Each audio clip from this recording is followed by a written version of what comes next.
Good evening and welcome to the August 17th Pitt County Board of Commissioners meeting. This meeting is being held virtually, and I will now turn this meeting over to our chairman, Mr. Melvin McLawhorn.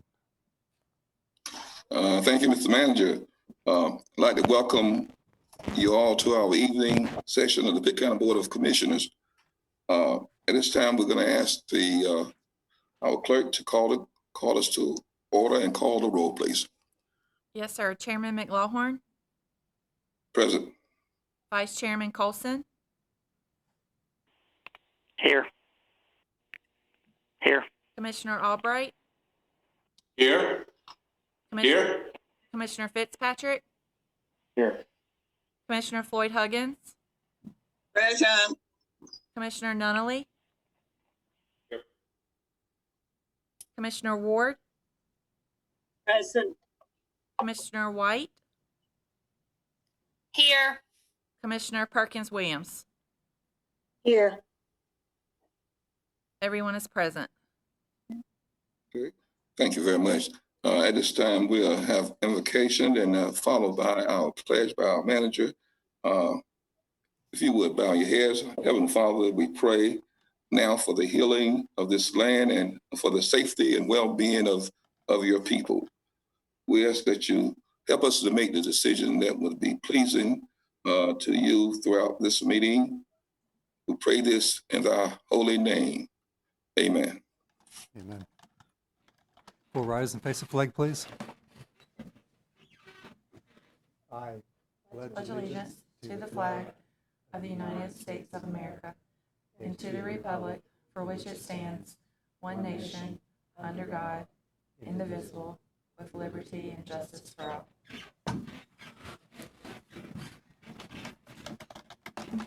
Thank you very much. At this time, we will have the approval of the agenda, but I think, Mr. Manager, you have something to talk about this prior to the approval. Yes, Mr. Chairman. We have the public hearing for the American Materials Company for the conditional use permit needs to be taken off. We were not able to get everybody to agree to do that virtually. So that will be continued with the others that will be held in person on September the 14th. And then also we've had, through agenda preview last Thursday, a request to add economic development discussion to closed session. Okay. Could I have a motion for the approval as corrected? Mr. Chairman, you have Commissioner White and Perkins Williams hands up. Okay, Commissioner White.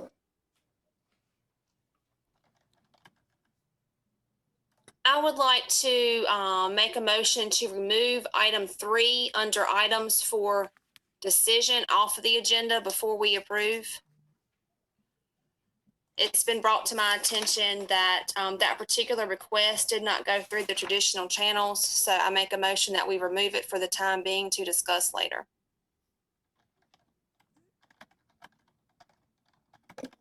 Okay, there's been a motion. Do we have a second on that? Ms. Manager? You have, well, Commissioner Perkins Williams' hand was up now. Following that, you have Commissioner Colson and Commissioner Nunley's hands up. Okay, Commissioner Perkins Williams. Remove where? I was trying to get to. I was going to second it, but I want to see where we're talking about removing. There was a motion to remove the portrait request for Superior Courtroom off the agenda. That is under number 3 under decision. I second the motion. Okay, it has been moved and properly second that we have the item for decision under number 3 removed. Are there any other corrections? No. Mr. Chairman, you still have hands up for Commissioner Colson and Commissioner Nunley. Okay, Commissioner Colson.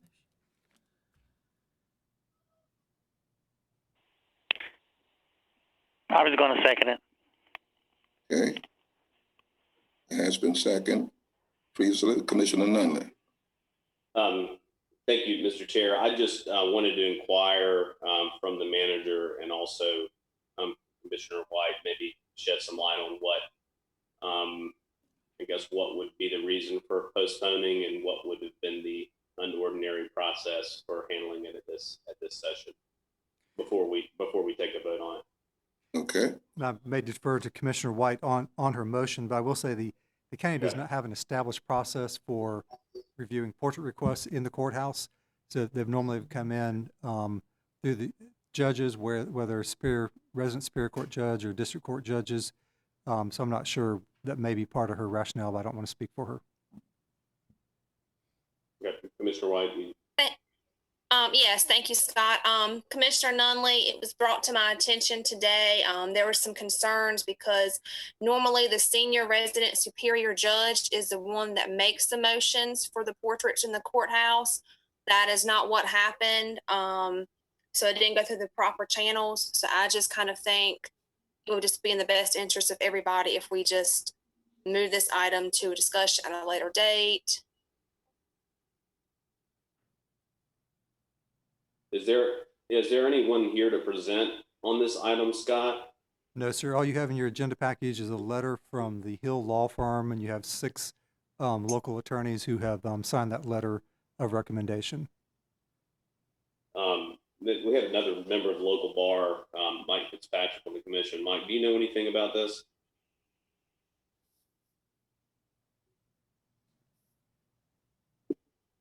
As far as the formal process, or? Oh, no, just about the portrait request. You know, if this is something that the local bar is wanting to happen, or is it just kind of I guess I'm just trying to make sure that we honor the bar's wishes. If there's a problem with the delay, I obviously don't have a problem putting off, but just want to make sure that we're in the good graces of the local bar and we're moving forward with the blessing of that bar. I think it had been suggested, and I think it would probably be a good idea moving forward, that a committee be established that would work in conjunction, with probably both the Superior Court and District Court, maybe along with the clerk's office for this type of process, that we establish maybe some from the civil bar, some attorneys from the criminal bar, and also representatives from both District and Superior Court to have a kind of a formal guideline of criteria, more or less, to establish a nominating process or an approval of a nomination, I should say. So I guess do we know if for a fact, I guess I don't want to base my vote on conjecture. Do we know for a fact that the senior Superior Court judge is in opposition moving forward on this? Scott? I have spoke to him. The request is for a portrait in the Superior Court room versus the district. This judge was a district court judge.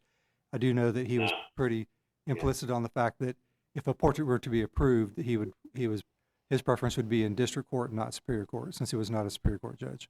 Other than that, I mean, there was some communication later in the day. He is also in favor of establishing a committee to vet these as recommendations that would then come before you as a full board for your final approval, to do an invitation to the family to prepare an oil painting of each individual requested.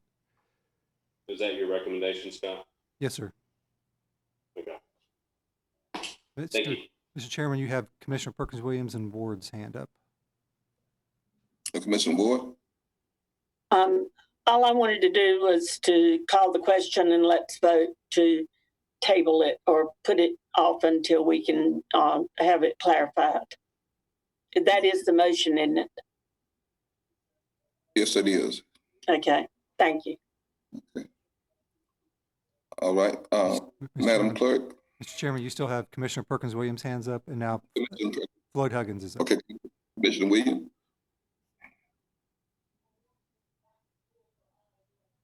Thank you, Mr. Manager.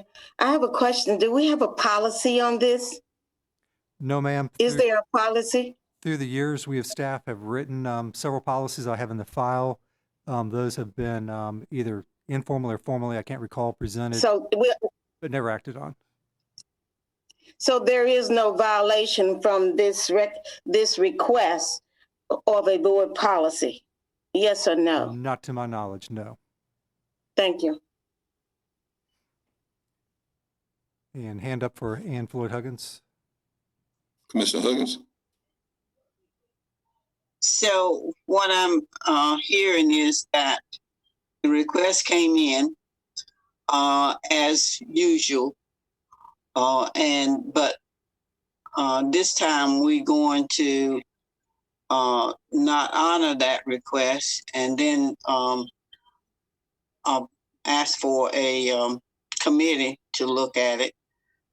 I was thinking that maybe we could go for this one and then the committee come next. But we also have two motions on the floor, so I'll wait to see how that goes. You have two motions on the floor. One Just- to remove it One motion, and Just one to go forward with it. I think that was believe- it, right? The clerk, Madam- if you can Madam Clerk. state the motion. I only have one motion in regard to the portrait request. I'm not sure if the motion to approve the agenda with removal of the public hearing and adding the economic development item was separate, or if we're combining all three together. We didn't have, Mr. Chairman, we didn't have a motion yet to approve the agenda with those removed. After, my recollection is after the manager presented it, we then had a motion to remove the portrait item.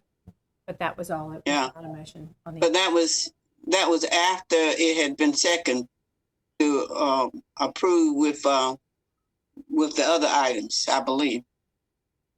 I have a motion by Commissioner White, seconded by Perkins Williams, to remove the item for the portrait request of the Superior Courtroom. But the agenda there was a motion to approve the agenda with the other items first, right? Who is the motion by? I believe Ms. Ward made it, but to remove the public hearing and add in the economic development item. Right. That was moved in second. I'm not sure who seconded But it. before Lauren made her motion.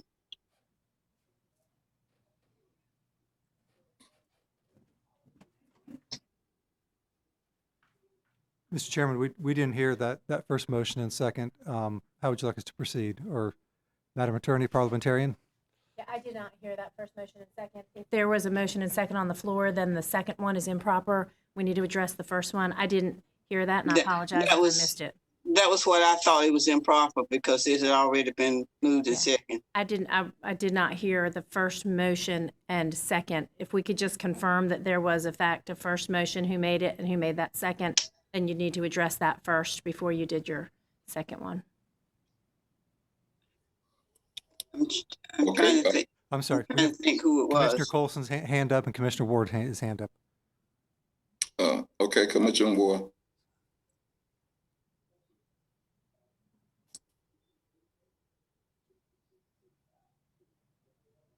I don't think I'm the only one that's a little confused. So we have two motions. What is this one now, please? Would that be stated? Because one of the things that I was trying to get forward was that in the placement of the portrait, it says not in the district courtroom. And this is a district judge. So if we go in that direction, it should say district courtroom. So I just want to be careful and make sure we're not voting on something that will have it placed in the Superior Courtroom down the road. So that I think we need to change.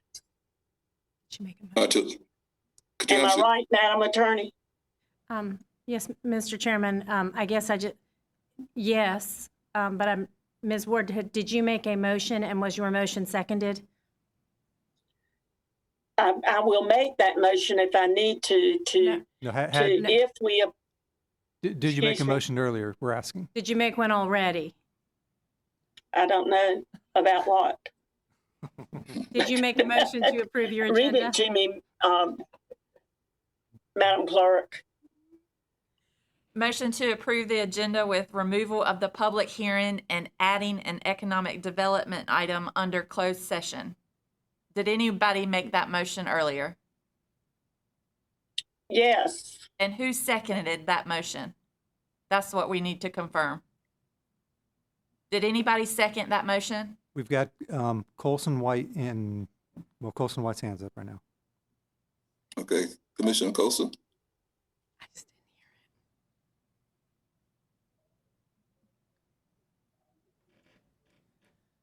hear me? Yes, sir. Yes, we can hear you. Can you hear me? Yes. Okay. There was not a second. Lauren made her motion, and it was seconded before the first motion was made. Play it back. I mean, Let's take a recess. we need to deal with hers first, and then we can go back and do the agenda, because hers modifies the agenda. Okay. And it would be within the discretion. That's of the why chair. You would need to, if it were within the, if it were the desire of the chairman to re-review that tape to make a decision, I would just recommend that you take a recess to allow that to happen. is that really necessary?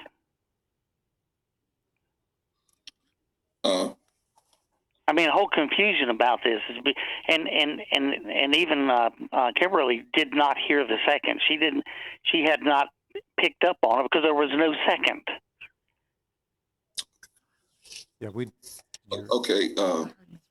Let's do this, Madam Clerk. Let's start this process over again so we can have some clarity. Would you at this time approval of the agenda, and let's state as to the approval, adding what and taking away what. Mr. Okay. Chairman. Let's start that process now. Mr. Chairman, can I recommend you ask that all motions that have been made to be removed, and then if you have that, then to start over? Madam Yes, Attorney, would you agree with that? That's what I like to do. Could we ask, So we have, Madam Attorney, would this be in order to Yes, have all motions So I guess move and start the process again? it's probably not, it would be my opinion and your decision, Mr. Chairman. I don't believe it would be in order for you as chairman to just wipe off the floor. I think you have a motion that was not seconded, so that didn't go anywhere. If we agree that there was a motion that was not seconded, then that motion has no validity and it dies. Then you had a motion that was seconded. That's what's on the floor.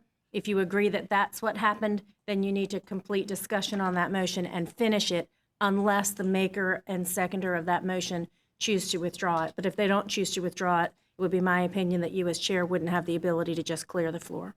and Mr. Chairman, the maker of that motion, Commissioner White, and the seconder of that, Commissioner Floyd Huggins, has their hands up. Okay. Commissioner White? Yes, Commissioner Perkins Williams was going to second my motion, and also, or she did, and Commissioner Colston was going to second my motion. Scott brought up discussion about adding the closed session item and also removing the conditional use permit request.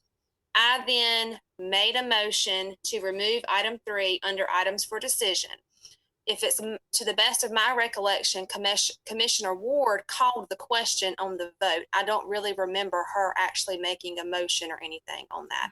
I wanted to clear up what I said and what was seconded, and then let y'all go from there. Okay, very good. Madam Clerk, are we clear?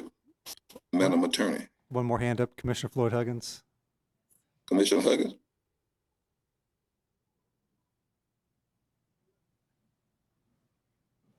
Commissioner Huggins? Yes, I'm sorry, I had to get unmuted. Usually I keep up with who makes motions and whatever, but I was thinking that, okay, then we're gonna have to, we'll vote down one of the, we'll vote down one or the other. So, but since I'm the only person that heard that, I will go along with the majority. Okay. All right. Now let's start the process. Madam Clerk, read what you have and let's start the process.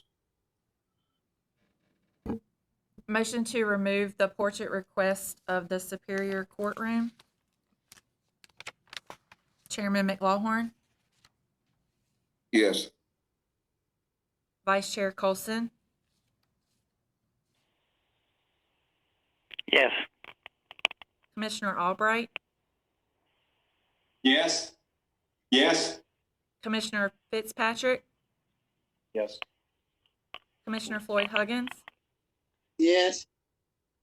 Commissioner Nunley, Yes. Commissioner Ward, Yes. Commissioner White, Yes. Commissioner Perkins Williams. Yes. Motion passes unanimously. Okay. Now, to proceed with the agenda, has that been properly done, No, sir. Madam? Okay, we have a motion in reference to the agenda. And Mr. Chairman, that'll be the agenda with the removal of the conditional use permit and adding economic development to closed session. You have Commissioner Nunley and Commissioner White's hands up. That is correct. Commissioner Nunley. So moved, Mr. Chair. Thank you. Is there another hand for a second, Ms. Manager? Commissioner White has her hand up. Commissioner White. Second. Okay, has been moved and properly second. Madam Clerk. Chairman McLaughlin, Yes. Vice Chairman Colson,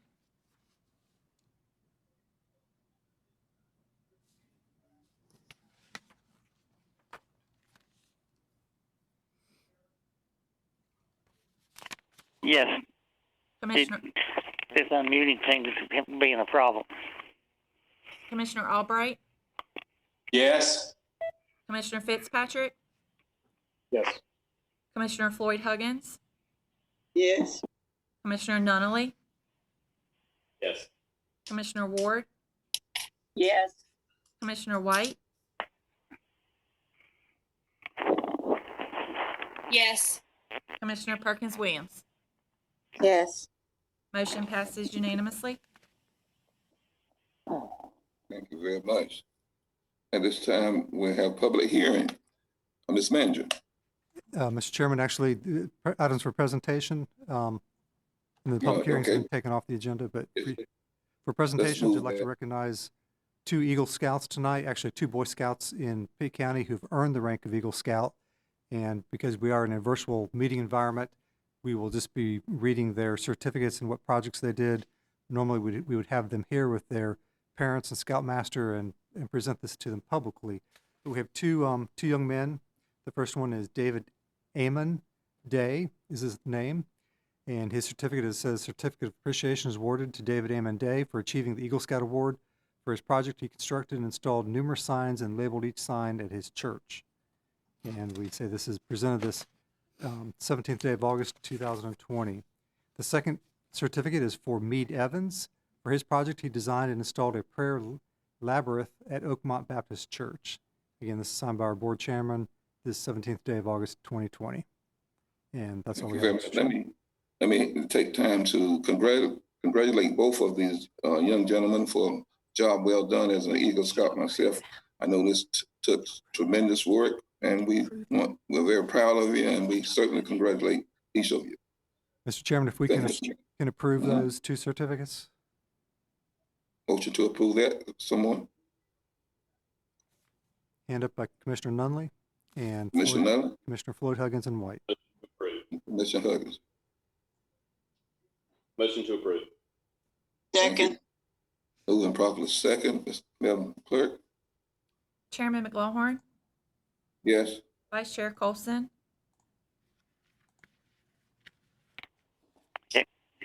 Yes.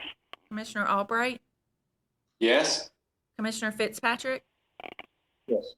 Commissioner Floyd Huggins, Yes. Commissioner Nunley, Yes. Commissioner Ward, Yes. Commissioner White, Yes. Commissioner Perkins Williams. I approve. Motion passes unanimously. Very good. Mr. Manager, public hearing, you have anyone? No, sir, we've continued that matter on public hearings to September the 14th. Okay. All right, we'll have a public address to the board. Yes, sir, we have a number of people signed up. First gentleman will be via the Zoom, the virtual meeting environment. We have Scott Johnson. If the attorney will read our statement for public addresses before we hear from him. Yes, Pitt County welcomes comments on all matters of public concern. I'll keep your time at 3 minutes per speaker. Before you speak, please state your name and address, and when you hear the beep of the timer, please conclude your remarks.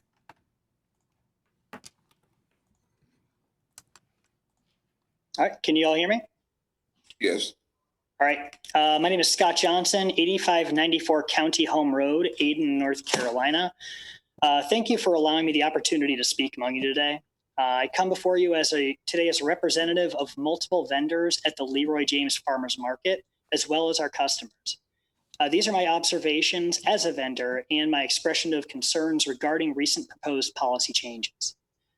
I received an email on Monday, August 10th at 6 p.m. from the Extension Director informing me that a vote for mandatory masks in all county buildings was forthcoming and asked me, quote, as a vendor, would you, one, be willing to begin wearing a mask while in the farmer's market building and sign an affirmation saying that, two, be willing to move to the front lawn of the market to a tent provided by the farmer's market, and three, choose to temporarily withdraw from the market and have your membership of $50 returned, end quote. It is my personal opinion that any policy which contains suggestions similar to the aforementioned are discriminatory against those with medical conditions that prevent them from wearing a mask or cloth cover. It is also my understanding that this policy is being proposed by the Extension Office, and that to my knowledge, there has been no official vote from our elected officials on our policy committee in regards to these changes, which is disconcerting to me.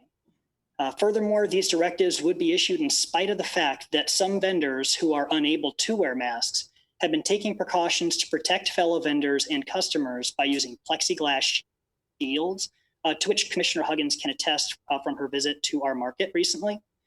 It is also worth noting that all of the bay doors of the market do remain open during business hours as to provide ample ventilation as a way to reduce the risk of transmission. Our farmers market constitution states that one of the functions of our policy committee is, quote, to approve the rules and procedures of the market, end quote, and that, quote, in cooperation with the policy committee and county extension director, he, the market administrator, shall encourage and enforce these policies and procedures of the market as developed by the policy committee, end quote. This, of course, is in light of the fact that, quote, if a conflict does arise, the written policies of the Board of Commissioners shall control, end quote. In conclusion, I'm not asking for policies to be redacted that are currently standing or to sway any of your votes that you'll be casting this evening. I'm simply asking for two things that I believe to be reasonable. Number one, that the use of plexiglass barriers be considered a respectable alternative to mask wearing for vendors who are selling at their booths. And two, that all proposed procedural changes recommended by the Extension Director will be discussed with the Market Administrator, voted on by the Policy Committee, and finally brought to you, our County Commissioners, for final approval as set forth in our Farmers Market Constitution. Again, I want to thank you for allowing me the honor of speaking with you this evening. Congratulations to my fellow Eagle Scouts. God bless you all and your families, and God bless the United States of America. Thank you very much. Do we have any more, Mr. Manager? Mr. Chairman, we have three people who may be in listen mode only via Zoom, but I do want to call them out just in case they want to speak. Darren Treadwell first. Would they like to speak?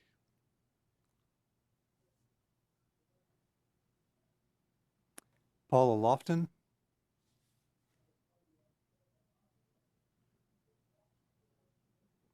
And Kelly Gonzalez.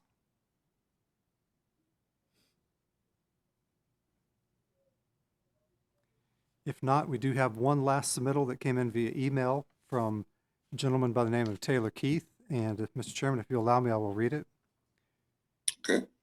Came in today, August 17th. Says, good evening. I'm writing today to express my concern concerning the blatant government overreach that this board has discussed over the past 4 months, but specifically the comments led by Commissioner Nunley at the last meeting. Commissioner Nunley has suggested this board go against Executive Order 147 by going even further than what Governor Cooper allows for in his unilateral governance of our state, or unilateral governance of our state. Last week, Commissioner Nunley stated that vendors and patrons at the farmers market without masks should be required to provide a proof of medical exemption as shown in the executive order. I have pasted below in this email the exceptions shown in Governor Cooper's Executive Order 147 as issued on June 24th, 2020. This clearly states it is not within the order to follow advice of Commissioner Nunley on this issue. I've circled the very reference to this issue. I request this section be read aloud and on the record. So he has cut and pasted Section C of the Governor's Order 147 under exceptions, entitled, "This executive order does not require face coverings for, and a face covering does not need to be worn by, dash, a worker, customer, patron who." Then you have the 11 items, which I'm not going to read. He did not ask for this to be read, but the part he circled says anyone who declines to wear a face covering for these reasons, i.e., let's say number 4 on the list, strenuously exercising. It says anyone who declines to wear a face covering for these reasons should not be required to produce documentation or any other proof of condition. He goes on to say this board over the last 6 months has voted time and again to follow the advice of Commissioner Nunley along party lines, in many cases to the detriment of our citizens of Pitt County. I trust that this Board of Commissioners will step back and consider the great harm being caused by your decisions. I hope that this board will consider the horrible economic consequences that our citizens are enduring and will continue to endure for years to come due to partisan politics that have been played this year. Even more, I hope that each one of you, the commissioners, will think independently on this issue. What Commissioner Nunley is suggesting is clearly against Executive Order 147. To spend more tax dollars on more county resources on quote-unquote marshals to satisfy one commissioner while blatantly ignoring the executive order is wrong, and I believe would put Pitt County in a situation of willful negligence. The above language, that being the governor's order and what he circled and I read, says the language above, or I cited, is very clear. Signed, Taylor Keith, Ayden, North Carolina. And Mr. Chairman, that's all we had. Okay, very good. Thank you very much. I will move on to the items for report. And I think this is a good news item. This is by Brian Barnett. Right? Good evening, Mr. Chairman and Board of Commissioners. I do have good news. The Government Finance Officers Association of the United States has awarded Pitt County a Certificate of Achievement for Excellence in Financial Reporting for our comprehensive annual financial report known as our CAFR. This is our 30th consecutive year of achieving this award. This is the highest honor in governmental and financial reporting because our document is an easy to read document, and we follow all of accounting principles and legal requirements in putting our document together. And it shows Pitt County's commitment to making sure that our financial reporting is transparent and open to our citizens. Very good. Thank you. Very good. We have now Mr. Kroon, tax collection. Mr. Chairman, if we can have a motion to accept the award and recognize the contributions of staff. Very good. Can we get a motion for that? Commissioner White. Commissioner White. And Floyd Huggins. Commissioner Huggins. Yes, I'll make that motion. Okay, Commissioner Huggins. Second. Okay, it has been moved and properly second. Madam Clerk. Commissioner Ward's hand up. I don't know if she wants to speak or not.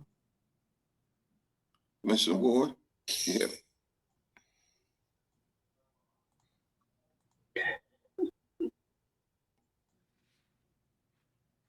Commissioner Ward, do you have any additional comments? No, I was just going to make the motion and second it. So it's done. I'm ready to vote. Very good. Madam Clerk. Chairman McLawhorn, Yes. Vice Chairman Colson, Yes. Commissioner Albright, Yes. Commissioner Fitzpatrick, Yes. Commissioner Floyd Huggins, Yes. Commissioner Nunley, Yes. Commissioner Ward, Yes. Commissioner White, Yes. Commissioner Perkins Williams. Yes. Motion passes unanimously. Very good. Thank you very much. Mr. Kroon.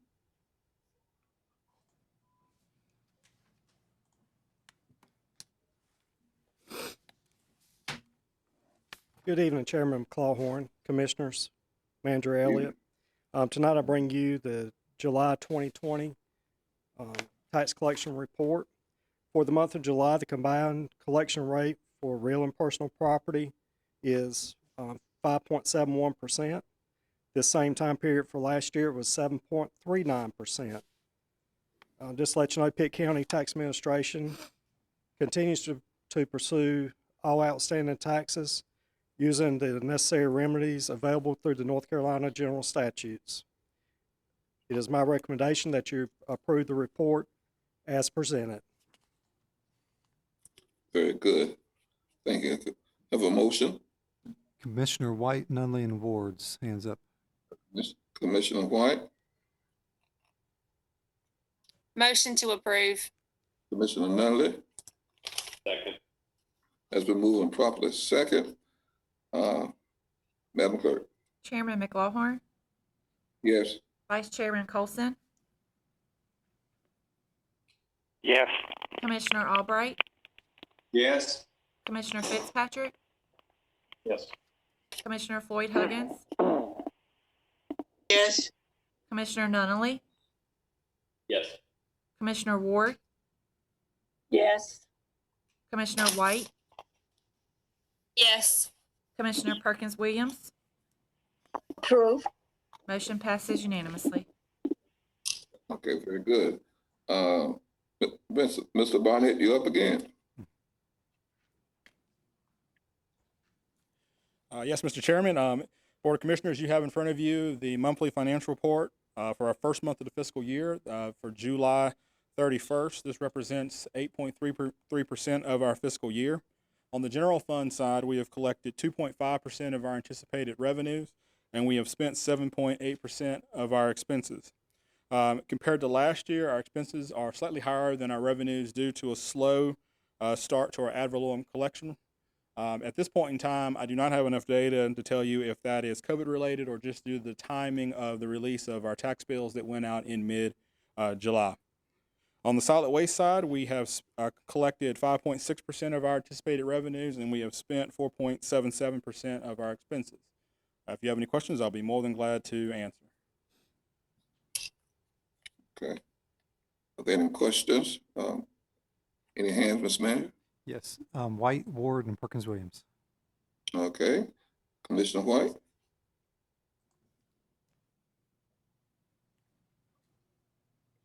If nobody had any questions, I was going to make a motion to approve. Okay. Commissioner Ward? I would like to second that motion. Has been moved and properly second. Madam Clerk? Chairman McLaughlin, Yes. Vice Chairman Colson, Yeah.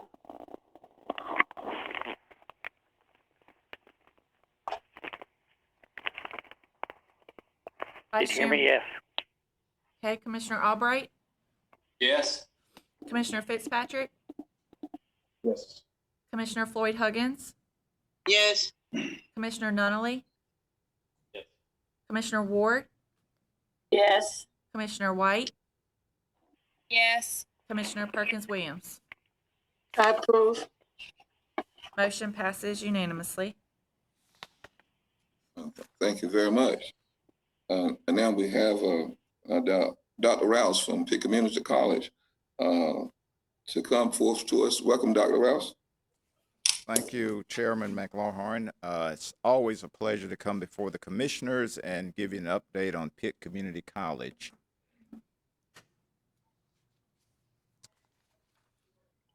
Today, we officially began the fall semester at Pitt Community College. It's the first day of class, and we're currently operating in several modes. Number one, we have students who are actually on our campus, and they are receiving in-person instruction. This is mostly through our nursing program, our medical programs, our construction, industrial technology, as well as other technical programs. We also have on our campus students who are new to Pitt Community College, and they're taking the first 2 weeks. If they are a new student to our college for the first time, we're taking the first 2 weeks to orient them to the institution, to give them a chance to meet their faculty members so that they will be familiar with them, and also to give them an orientation to the technology they'll be using. After the first 2 weeks, they will then move to remote learning, and then from there conduct the rest of their semester through remote. Also, we have those who are strictly remote learning. They are not on our campus, but they are continuing students who are taking courses through various types of modes, asynchronous and synchronous modes, in which they can interact with their instructors and their faculty members via technology. So we did begin our classes today. Some folks always ask me, when is Pitt Community College opening up? We never closed. We just moved our operations online, as well as moving our employees to teleworking, which has been a very interesting scenario. So one of the things I want to tell you about is a transformation that Pitt Community College is currently going through. We've spent the last year being a part of what we call Achieving the Dream. Achieving the Dream is a national network of community colleges who serve to look at what are the best practices in student success. And one of the bases for this is equity. So what we're trying to answer and what we're trying to address is what is fair to students. And we know that higher education institutions have the obligation to work towards equity for all of their students. And what this means is that instead of treating all of our students the same, which is equality, we look at each student separately and find out what their needs are. And we try to give them exactly what they need to be successful. We know that not all students come from the same background, so some may need a little more than others. There are students who have had college experience before, so they may not need as much help. We have those who are first-generation college students, so we try to give them some supports that will certainly help them to be successful. Again, the notion of equity. So it is a 3-year transformation for the institution, and it's going to be focused on changes designed to increase our student success. We have completed the first year, and that first year was looking at data. We looked at all the data from all of our different student populations to kind of decide how do we need to assist those particular students. Achieving the Dream focuses on a culture of inquiry. In other words, we use data and we ask thoughtful questions, and we try to challenge some of the assumptions that we've held for quite a while. We also developed a strategic plan that will last from 2020 to 2025, of course, knowing that at some points we have to update that. So in looking at our 20 to 25 strategic plan, which is also driven by Achieving the Dream, our priority 1 is student success. And goal 1 under that is to increase student persistence and completion. Goal 2 is provide quality student-centered services and processes. Priority 2 is workforce development. And we want to strengthen our workforce development offering and also to continue student and community partnership when it comes to workforce. Priority 3 is equity. As I mentioned before, this really drives our Achieving the Dream efforts. So goal 4 under this is assist our faculty and staff to develop an awareness of equity and cultural competence. Goal 5 is create a campus-wide equity agenda that focuses on addressing achievement gaps in student learning and success. And goal 6 is develop strategy for more effective recruitment of diverse faculty and staff. Priority 4 is organizational development and accountability. So under that, we have 3 goals: build a culture of inquiry, whereas data is used for sound decision-making and continuous improvement. Goal 8 is strengthen our professional development for faculty and staff to enhance their understanding and implementation of best practices for a diverse student population. And goal 9 is develop and implement strategies for inclusive, intentional, and transparent planning and decision making. We also will remind you that we do have the Pitt Community College Foundation, which supports our institution. And probably the thing that is the most support for our students is student scholarships and many grants. And this year we awarded over $297,000 to our students to help them with their cost of tuition and books and supplies. Also, we provide the program services support, $322,000. Other donations to Pitt Community College, including the Visions program, which works with our students while they're in high school to give them encouragement that they can do college work. And then we also have some capital funds that we raise from private sources of $286,000. We also have partnerships with ECU, and we're proud to announce that out of 382 students who transferred, 245 of those ended up going to ECU. That's 64% of our transfer students went to ECU. We had 222 who were associate degree of arts or science and associate degree of applied science, as well as 94 associate degrees of applied science. The top majors that they go into at ECU are management, nursing, education, construction management, industrial technology. And we also offer co-admissions into our associate degree programs from our associate degree into ECU. And one of the great ones that we really are excited about is what we call Pirate Promise, whereby students who enroll at Pitt Community College are also enrolled at ECU at the same time. And as long as they complete their associate degree, they're guaranteed admission to ECU. And so a lot of students start at Pitt Community College and end up at ECU. We also have partnerships with Pitt County Schools, and we do the Career and College Promise. And right now we have 968 students that were enrolled for the spring 20. Also, we've seen a 9% increase on the number of students who are enrolled. And we started out back in the fall of 2014 with 362 students. So you're seeing it's quite a growth with our Career and College Promise. And that's where students can take courses while they're in high school free of charge that will go towards a credential.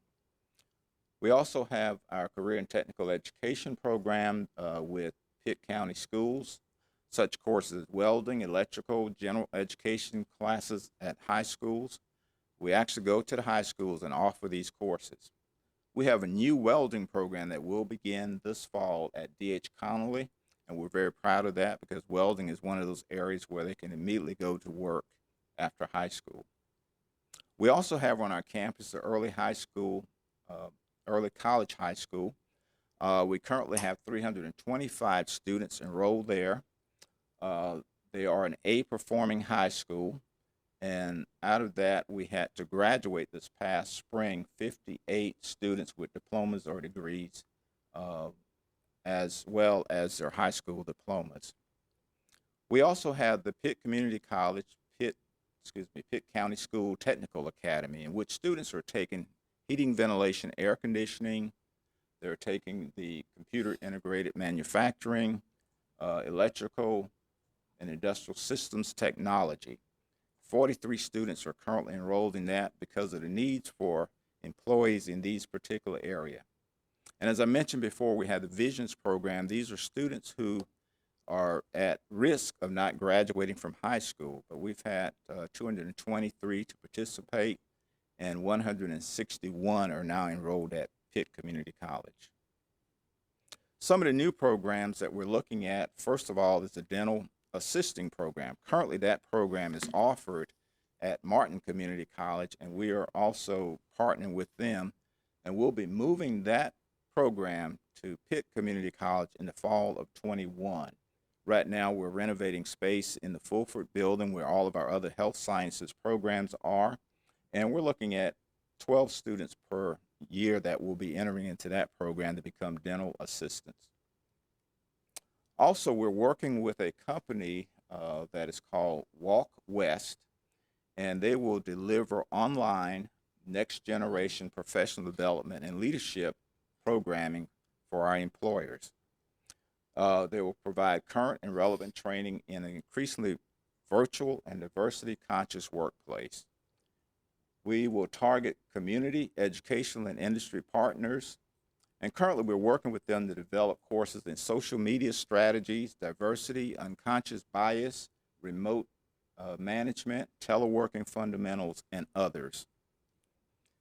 We're also delighted that we are going to start what we call the Teacher Education Program, which is a 2-year degree program that allows individuals who are interested in teaching in the public schools to finish a 2-year degree and teacher education, and then from there move on to ECU or another university to finish. And those courses will all transfer to the university. At this point, this is our campus. If you can see it, there are 2 yellow buildings that are there. These are proposed buildings that we wish to have on our campus very soon. The first is the Eddie and Joe Allison Smith Center for Student Achievement, roughly about 40,000 square feet, funded by private fundraising and Connect NC bonds. We had to delay the start of construction for this because construction costs are very high at this point and has not gone down, but we're still monitoring what the construction costs are going to do through the end of the year. This will be flexible classroom and meeting spaces. We will also have a space for our Visions program, our TRIO, our veterans, as well as student resource centers. This is a rendition of what we hope the building will look like. And then the second building that we are proposing, and we hope that the county will see fit to give us some assistance with this, is our Workforce Technology Building. And we're anticipating this building to be about 52,000 square feet, costing anywhere between $15 to $18 million, depending on the cost of construction. And it will focus on the workforce needs in current and emerging industries in Pitt County.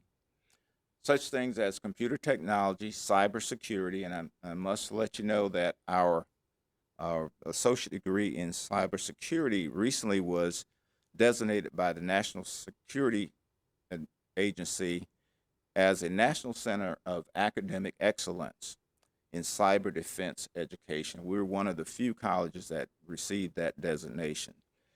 Simulation and game design, advanced manufacturing, pharmaceutical services, sterile and packaging to complement our oral solid dose.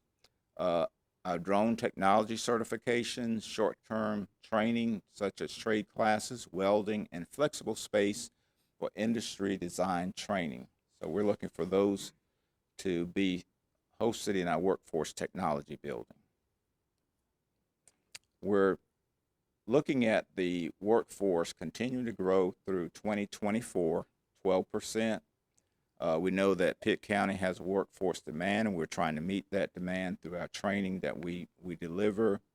And most jobs that will be coming will be post-secondary training and certification required.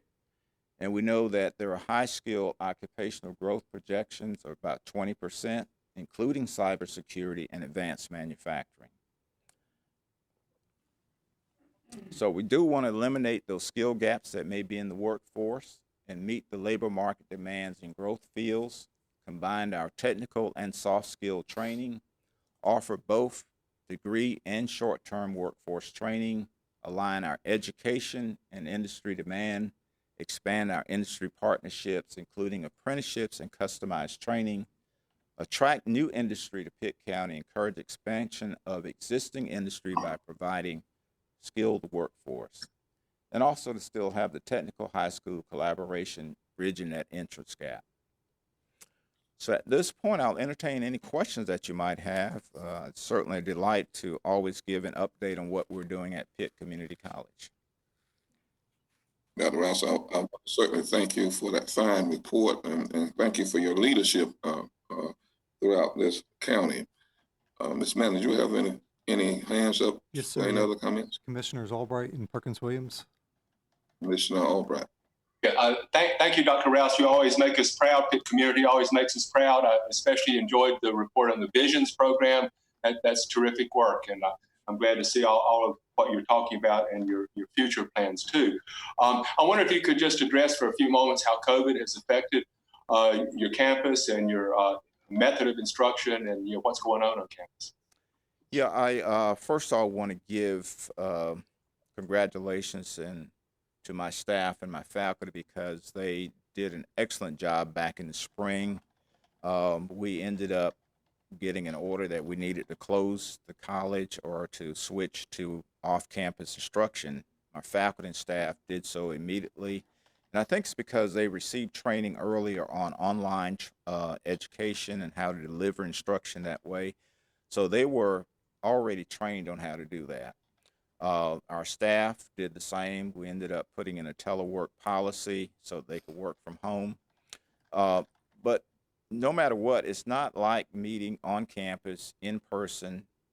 And we know that some of our students suffer because they're not there in person, particularly those students who are new to the education environment. So we're certainly concerned about them, and that's why we implemented at least a 2-week face-to-face instructional period for them. However, it also has made it difficult to have individuals on our campus because of the risk of the virus and making sure that we put in place safety measures. We have instituted a mask required on our campus, as well as distance. We allow individuals to enter the buildings from one way only and exit on the opposite end. We are going to be taking temperatures. We're going to do as much as we can to while an individual's on our campus to keep them safe. But all of this is at a cost, and of course we know that you can't put costs on a human life, so we're trying to keep everybody safe, but it is increasing our costs as an institution. Plus, we're concerned about our faculty and staff. We want to keep them safe as well. So those are some of the impacts that we've seen from COVID-19, and we had to reinvent just about everything that we do, reinvent it and do it in a different way, usually in a virtual manner. We've had graduation this year. We had to do it as a virtual graduation, which unfortunately the students who went through it did not get a chance to go through a traditional graduation and have all of their families there assembled in an auditorium. However, we're making adjustments and we're doing our best to pivot to this new environment, and I'm thankful that I have the staff and faculty who can do so. Thank you. Thank you. Commissioner Perkins-Williams.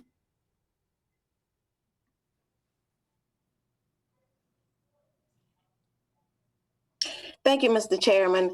Dr. Rouse, I certainly enjoyed your presentation. And I have one question. Early in the presentation, you talked about some courses that the students could take and then transfer to ECU. If the student want to transfer to other colleges, a public institution in the state of North Carolina, are those courses and grades accepted at the other public schools? Yes, ma'am. As well as at ECU?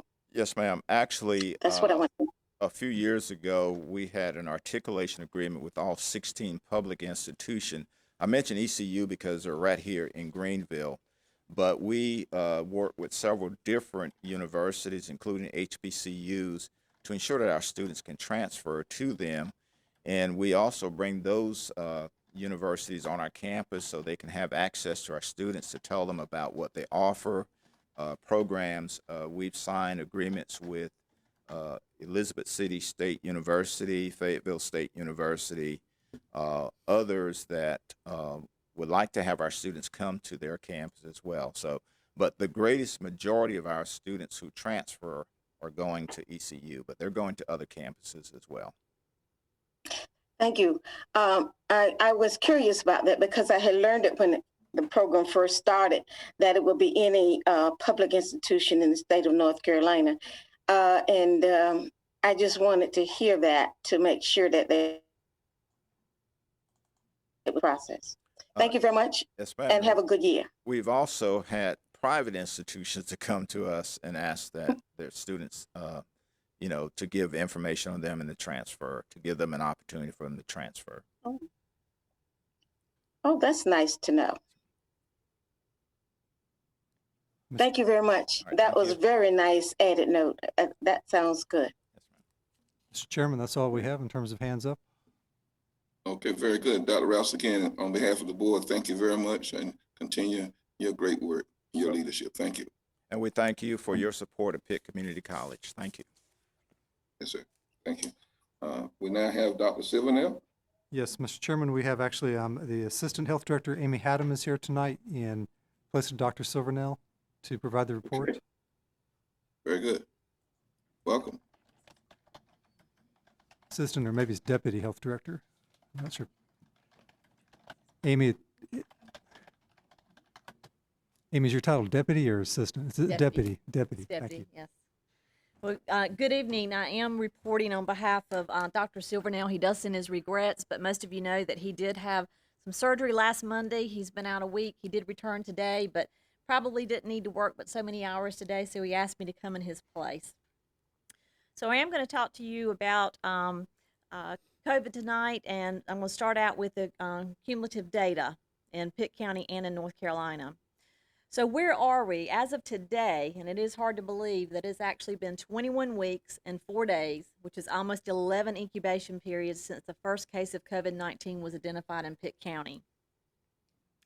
So giving you a breakdown of the data, in North Carolina as of today, there are 144,952 cases, but out of that number, 127,749 are estimated that they've recovered, with 17,203 is active. There have been 2,347 deaths, and as of today, 980 hospitalizations, but that is among 85% of hospitals reporting, so there may actually be a little more than that. Among Pitt County, as of today, 2,278 cases. It is estimated that 1,795 of those are recovered, with 483 active. We have 14 deaths. And also, as of today, there are 91 people hospitalized within the Vidant system, not just Vidant Medical Center, but across the entire system. We're also showing that of those tested, 7% in North Carolina are positive, and again, in Pitt County, 7% positive. So we're right there with the state. So I did do a breakdown for you. This is Pitt County demographics by race, age, and gender breakdown. So the race breakdown of Pitt County cases, of the 2,278 cases as of today, 23% are Black or African American, 56% white, 19% other, and the ethnic breakdown of these cases, Hispanic is 14%, non-Hispanic 86%. The age breakdown, you can see 0 to 17 years is 9%, 18 to 24 years 22%, 25 to 49 years 40%, so that's the majority where our cases are occurring in that age group. 50 to 64 years 16%, 65 to 74 years 7%, and 75 plus years at 5%. Gender, male is 44%, female 56%. I've also gone back through and broken this down by deaths too, to show you how this breaks down. So race, as far as deaths in Pitt County, out of the 14 deaths, 29% Black or African American, 71% white, and the ethnic breakdown of the deaths in Pitt County, Hispanic 7% and non-Hispanic 93%. As far as the ages, there have been no deaths between the 0 to 17 years, none between the 18 to 24 years, and none between the 25 to 49 years, although I do point out that's where the majority of the cases are at 40%. Although there are no deaths, they are spreading it to others and to the more vulnerable populations. 21% among 50 to 64 years of age, 21% among 65 to 74 years of age, and then among 75 plus, 57% of the deaths are occurring there, although they only represent 5% of the cases. So that's a real important note to make there. Gender among our deaths in Pitt County, 71% are male, even though males make up less cases of deaths of cases within Pitt County, and then females 29% of the deaths. So an update on our community COVID-19 testing that has been implemented for over a month now. So just as a reminder, testing actually began on July 13th and ran through August the 14th. We did have a test date on July the 9th where we were really like a practice date that we did at the health department, but the actual start date was July 13th. And as you all know, this was supported by funding through the Federal Coronavirus Aid, Relief, and Economic Cares Act at your direction, the direction of the Board of Commissioners. To date, as of last Friday, when we ended testing for this phase, we had tested 5,213 people at 8 different sites across the county. That was 923 above the original testing goal of 4,290 individuals. And we do not have the actual number of positive cases. They've not all been calculated yet, so we'll have that data at a later date. Wanted to have a shout out, a big thank you to all of these community testing sites at all the schools, and a big thank you to Dr. Linker for working with Dr. Silvernail for hosting us with these sites. J.H. Rose High School, Farmville Community Center, Bethel Elementary, G.R. Whitfield Middle School, Aden Middle School, the Winterville Volunteer Fire Station, the Greenville Housing Authority, the Moywood Community Center, and of course we had site at the Pitt County Health Department as well. Thank you to additional partners. Pitt County Emergency Management also helped with testing, but they also moved our sites, the mobile sites, from site to site. So without their manpower, this would not have been possible without their help. So a great thank you to Emergency Management. Thank you to Pitt County Sheriff's Office for Security and Traffic Control, Vidant Laboratory and LabCorp, as well as Vidant Pitt County School nurses who assisted with the testing. We also received staffing through Nice Staffing Agency to help with the sites. And of course, we cannot forget our staff. This was a huge undertaking for our staff. Outstanding work was done by our Personal Health Division under the leadership of Dr. Kimberly Hardy, who is our Director of Nursing. And we also, thank everybody for the great teamwork, which was among all 5 Pitt County Health Department divisions. And those divisions are Personal Health, Environmental Health, Health Education, WIC Nutrition, and Administration. It was all hands on deck to make this initiative happen. There are plans for more testing. Dr. Hardy is currently developing a new testing schedule that will begin during the week of August the 24th. And right now, those sites will be held at Pitt County Health Department. And once that schedule is confirmed, a press release will be sent out to the community to notify individuals of that date or those dates. So additional COVID-19 activities. I do want to remind everyone, especially the community, of our hotline, that number 252-902-2300, which is our main number, but they transfer you directly to the hotlines. Our health education staff has been manning these hotlines since March. They've actually manned it for 104 days, which that actually began about mid-March through today's 104 days. Right now, they're receiving approximately 50 to 60 calls from the community per day. They're also calling all the individuals who tested negative for COVID through our health department testing sites. So to date, they have called over 4,000 individuals to tell them that they are negative. This is in addition to the calls they're receiving from the community. But that 4,000 is just 4,000 individuals. I do need to remind you that they usually don't get up with everyone on the first call. So sometimes they're calling these individuals 3, 4, 5, 6 times. So multiply that times 4,000, and that's the number of calls that they've been making over the last 4 weeks. We are also conducting contact tracing of positive test results. So several of our staff and contracted staff have been trained to perform contact tracing, and they're doing so daily to identify anyone who's been exposed to a COVID-19 case. We're also working closely with ECU and the Student Health Center there regarding their contact tracing on campus. Since ECU started back, that's like a whole nother community that we're responsible for. So we are partnering with them for that tracing. And finally, as far as our updates, we did have a staff exposure back on August the 6th. We were notified that a staff member did test positive for COVID-19. We did take the appropriate actions internally. We tested 15 of our staff members. So far, those tests are negative. We did notify external partners. A press release was sent out. And then in addition to that, Dr. Silvernail participated in a media session on the very next day, which was August the 7th at 11 o'clock, and he responded to media questions about this exposure. And that's all I have for the update. Are there any questions? Mr. Chairman, you have Commissioner Thank you very much for that fine report. Ms. Manuel, have any hands up?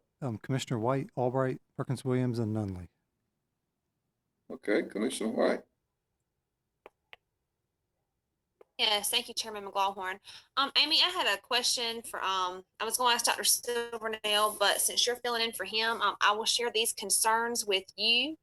It has been brought to my attention by several people over the weekend and then again today that this Saturday, August the 29th, The Fair Board has granted permission for a concert there. And the hours are 7 p.m. to 4 a.m. People will not be in their cars. They're going to be out dancing, congregating, and socializing. And there's just a lot of potential problems with that. Would that not go against the governor's phase 2 restrictions? Yes, it does. It goes against mass gatherings of 25 or more, inside 10 inside, 25 outside. Okay. Could you please share this concern with Dr. Silvernail tomorrow at your earliest convenience, and you and him coordinate with the sheriff's office to reach out to Kenneth Ross with the Fair Board to let him know that this is not appropriate for phase 2? Yes, I'll be glad to, Commissioner White. Thank you. Okay. Commissioner Albright. Thank you. I wondered if you could comment about the use of shields as a protective in lieu of masks. That's come up earlier today. And of course, I'm seeing around businesses, our post office, people putting a lot of money into constructing these shields. And I wonder if you could help us understand shields and masks a little bit. According to Dr. Silvernail, we've had this discussion. Shields do offer some protection, but they do not offer the protection that a mask offers. So using those in lieu of a mask is not recommended. Together would offer additional protection, but not using the shield in place of the mask. Is shield and distance, does that equate something if someone is farther behind the shield? Well, distance is always, a component of that as well. But still, if you're comparing the shield to the mask would win out. Thank you. All right. Commissioner Nunley. Chair, thank you, Amy, for coming and for your fine report. I wonder the number that kind of keeps, I guess, it's a nagging number, that 7% of community positivity, and that 5% kind of being the benchmark set by a lot of national World Health Organizations that are really looking at what communities need to be at and to continue to be safe. In particular, as we enter in the fall and winter months, and I wonder what more, in your view, we can be doing to try to get that number down to that 5% and keep it there over the next month. Yeah, I think the recommendations that are already in place for the distancing and the wearing of masks, the hand washing, if everyone would follow through with that, I think we would probably see even more of a drop. But no new recommendations. But you would say that just broad-based compliance would certainly help. Compliance would help, definitely.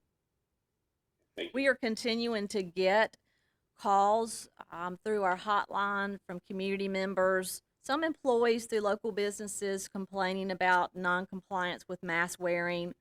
And we do make courtesy calls to businesses to let them know we're receiving complaints. But many times we're finding out the businesses are following through. They're doing exactly what they need to. We don't know if sometimes it may be a employee grievance or so forth, but we are making courtesy calls to any calls that we get through the hotline to let individuals know if there's been a complaint. Thank you. Very good. Thank you.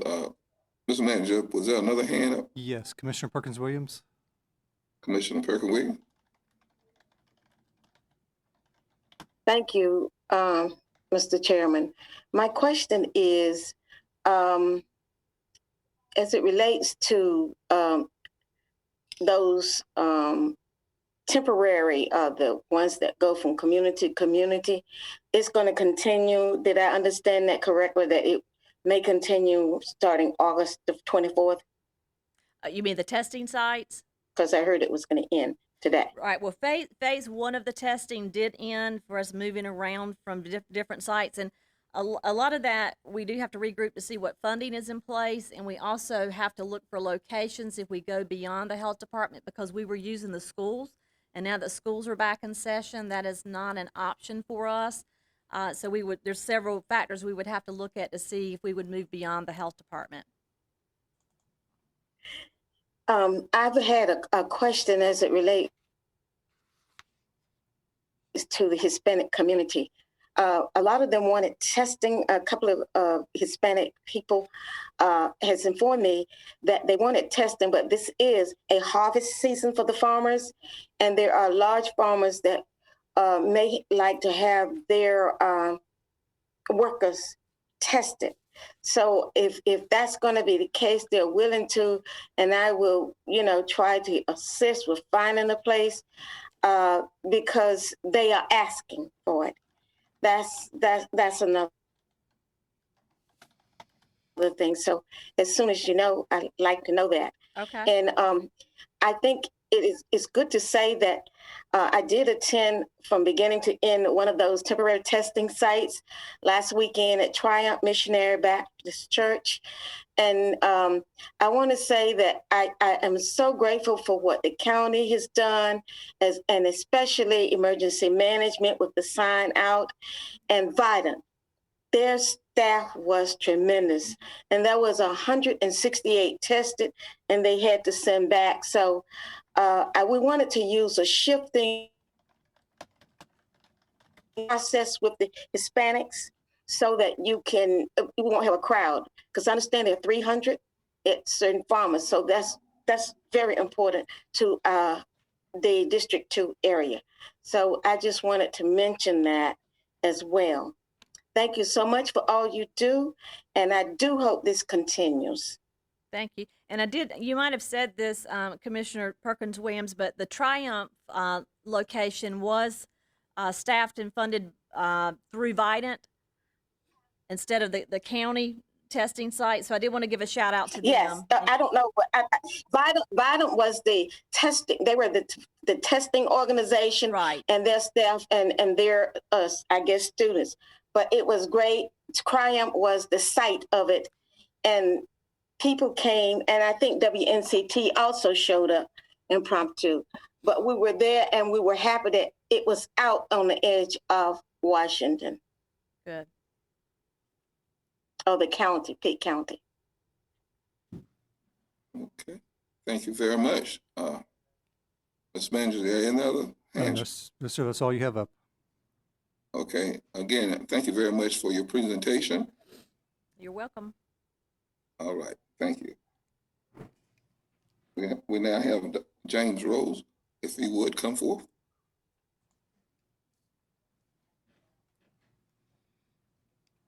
On the census.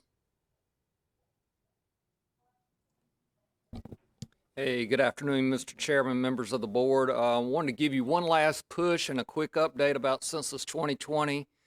We are in the final throes of Census 2020. You might already know that some of the deadlines have actually been pushed back.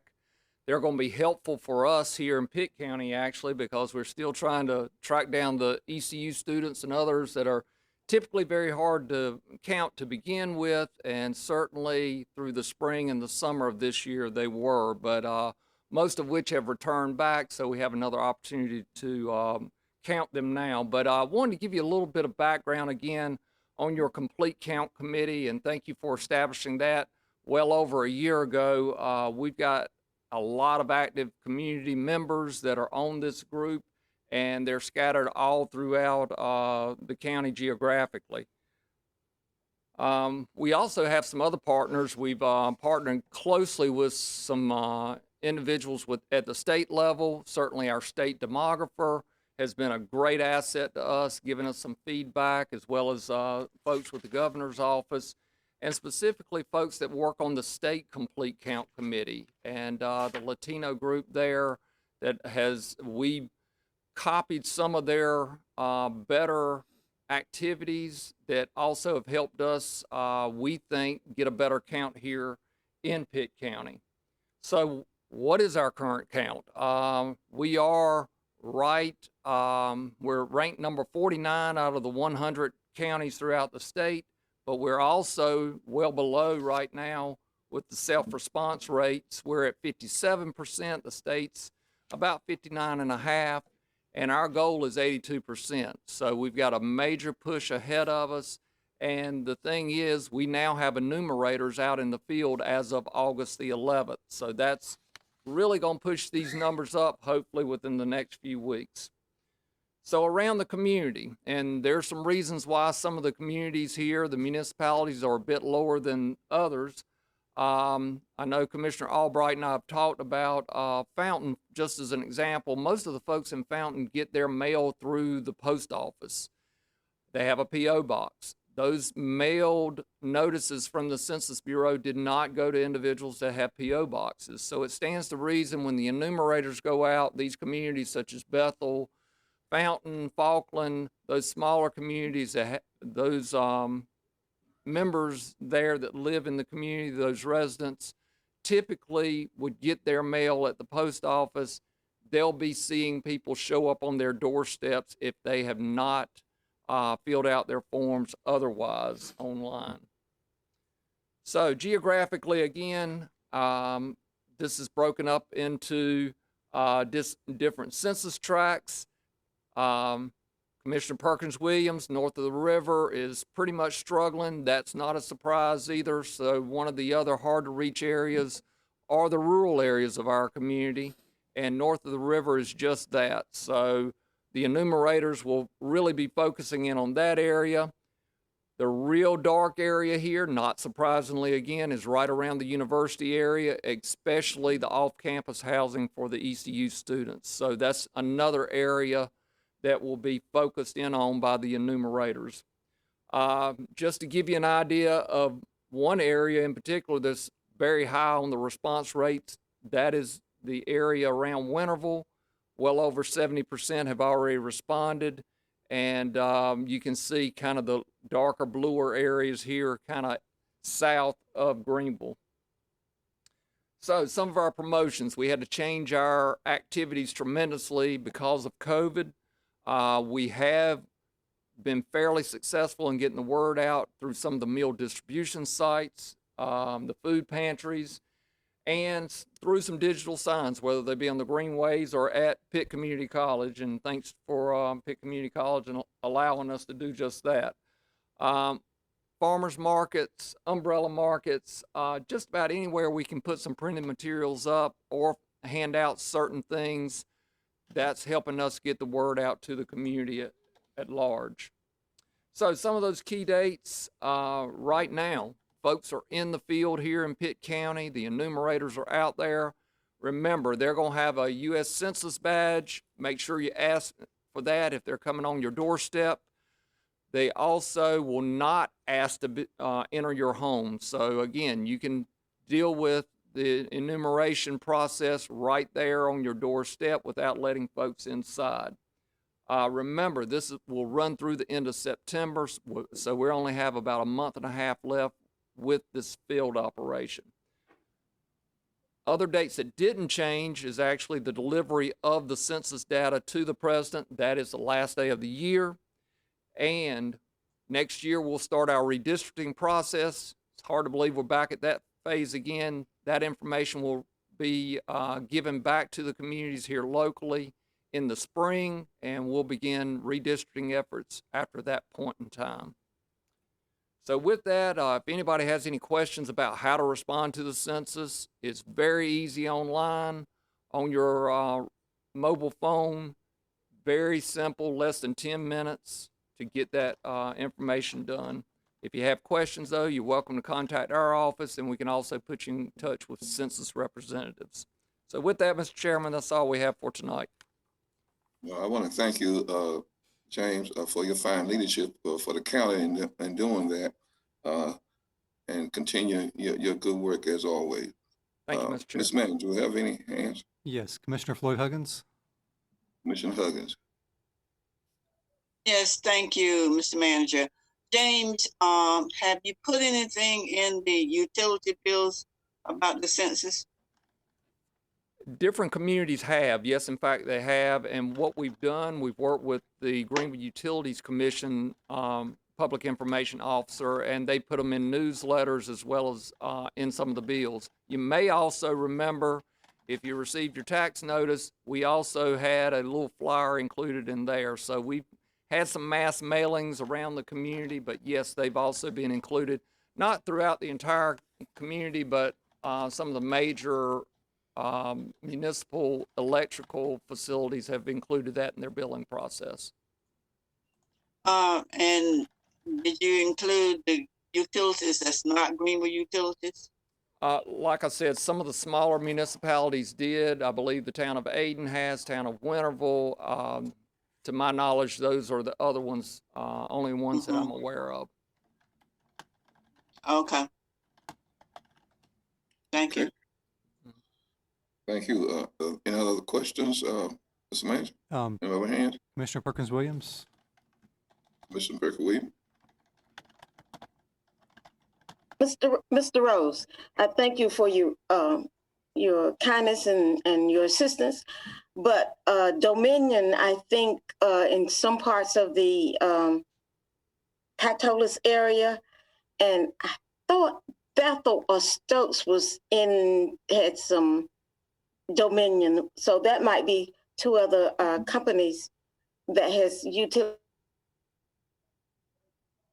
bill that you probably missed.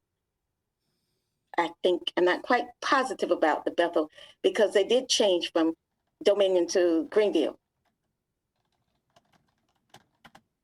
Okay.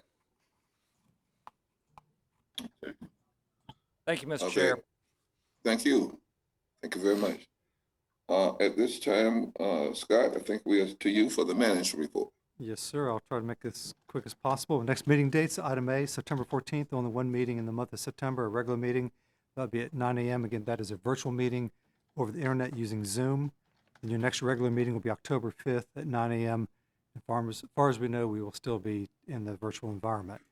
Item B, as the board is aware, you do have a in-person meeting scheduled for the night of September 14th. You meet 9 a.m. virtually here, per se, in your regular meeting room environment. Then that night we'll be holding the quasi-judicial hearing for 3, if not maybe 4 as of tonight, different cases, planning related, that need those type of hearings. And at this time, I believe we only have one commissioner who's indicated they could not attend. I believe that was Commissioner Ann Huggins. We will need to have at least a majority of the board here in person, and we will not be able to accommodate anybody virtually due to the fact that the reason we're holding these in person is because to comply with the law, we have to either have it in person, or if we do it virtually, everybody who has standing in the case has to sign off, and that is the issue right now. People are not signing off to allow us to do these virtually. Item C. Mr. Manager, you did state where that meeting is going to be. Yes, the night meeting on September 14th at 6 p.m. will be at the Mark W. Owens Jr. Auditorium at the Ag Center. We will be appropriately social distancing and masking as willed and desired, and make sure that if we have folks coming in, we will make sure we don't exceed the room capacity under COVID requirements and line them up outside and have them come in, speak one at a time as needed. On item C, the farmers market update, as you recall from your last meeting on August the 3rd, there was discussion and almost a motion in action regarding masking at the farmers market. You allowed me to go back with the county attorney, Janice Gallagher, and Lee Guth to meet with, at that point in time, we were directed to meet with the vendors. Janice, myself, and Lee, if you want to come to the podium, you're welcome to. We met with the vendors council last Tuesday night and had a formal face-to-face meeting. We had 4 of the vendors there. We had 1 participating virtually via Zoom, and talked officially and formally about masking under their rules of protocol, using their bylaws, constitution, whatever it's called. They do represent the overall vendors. I believe there's maybe 32 vendors, Lee, at the market. On most days, we have a capacity of 32 vendors. So far this year, we've had 57 vendors through the course of the year. There are 32 spots, but 57 vendors. So through our discussion, we talked well over an hour on this one topic.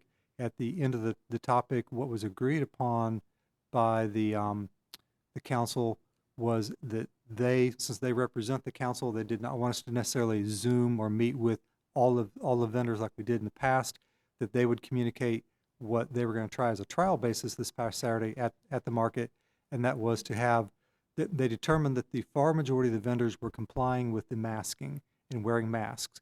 There were only 3 that were not. One dealt with the daughter of the vendor who was then contacted by Ms. Guth, who then said, I'll have my daughter mask. So then we then had two vendors. And one of the outcomes of that meeting was that we would provide the option for a vendor, if they couldn't or unable to mask, that we would allow them to set up at the front of the market outside near the front entrance where we're directing the traffic in through the front door per se, then out the back door via one way. And one vendor agreed to do that. The other vendor, we were unsure as to whether they would participate or not. I went out there Saturday morning early. It was a little bit before the market had opened, so I didn't really get to see everything in operation. Miss Guth was there, I think, pretty much the entire day, or the operation of the market. And I'll maybe turn it over to you and let you describe our success or not from that experience. So what the county manager has described is pretty much what we did. We prepared a document for the vendors that went in their payment package that's left for them to turn in their weekly fee. And the agreement that we had laid out said, as the county manager said, that non-mass vendors were going to voluntarily set up outside in front of the building in tents that we provided.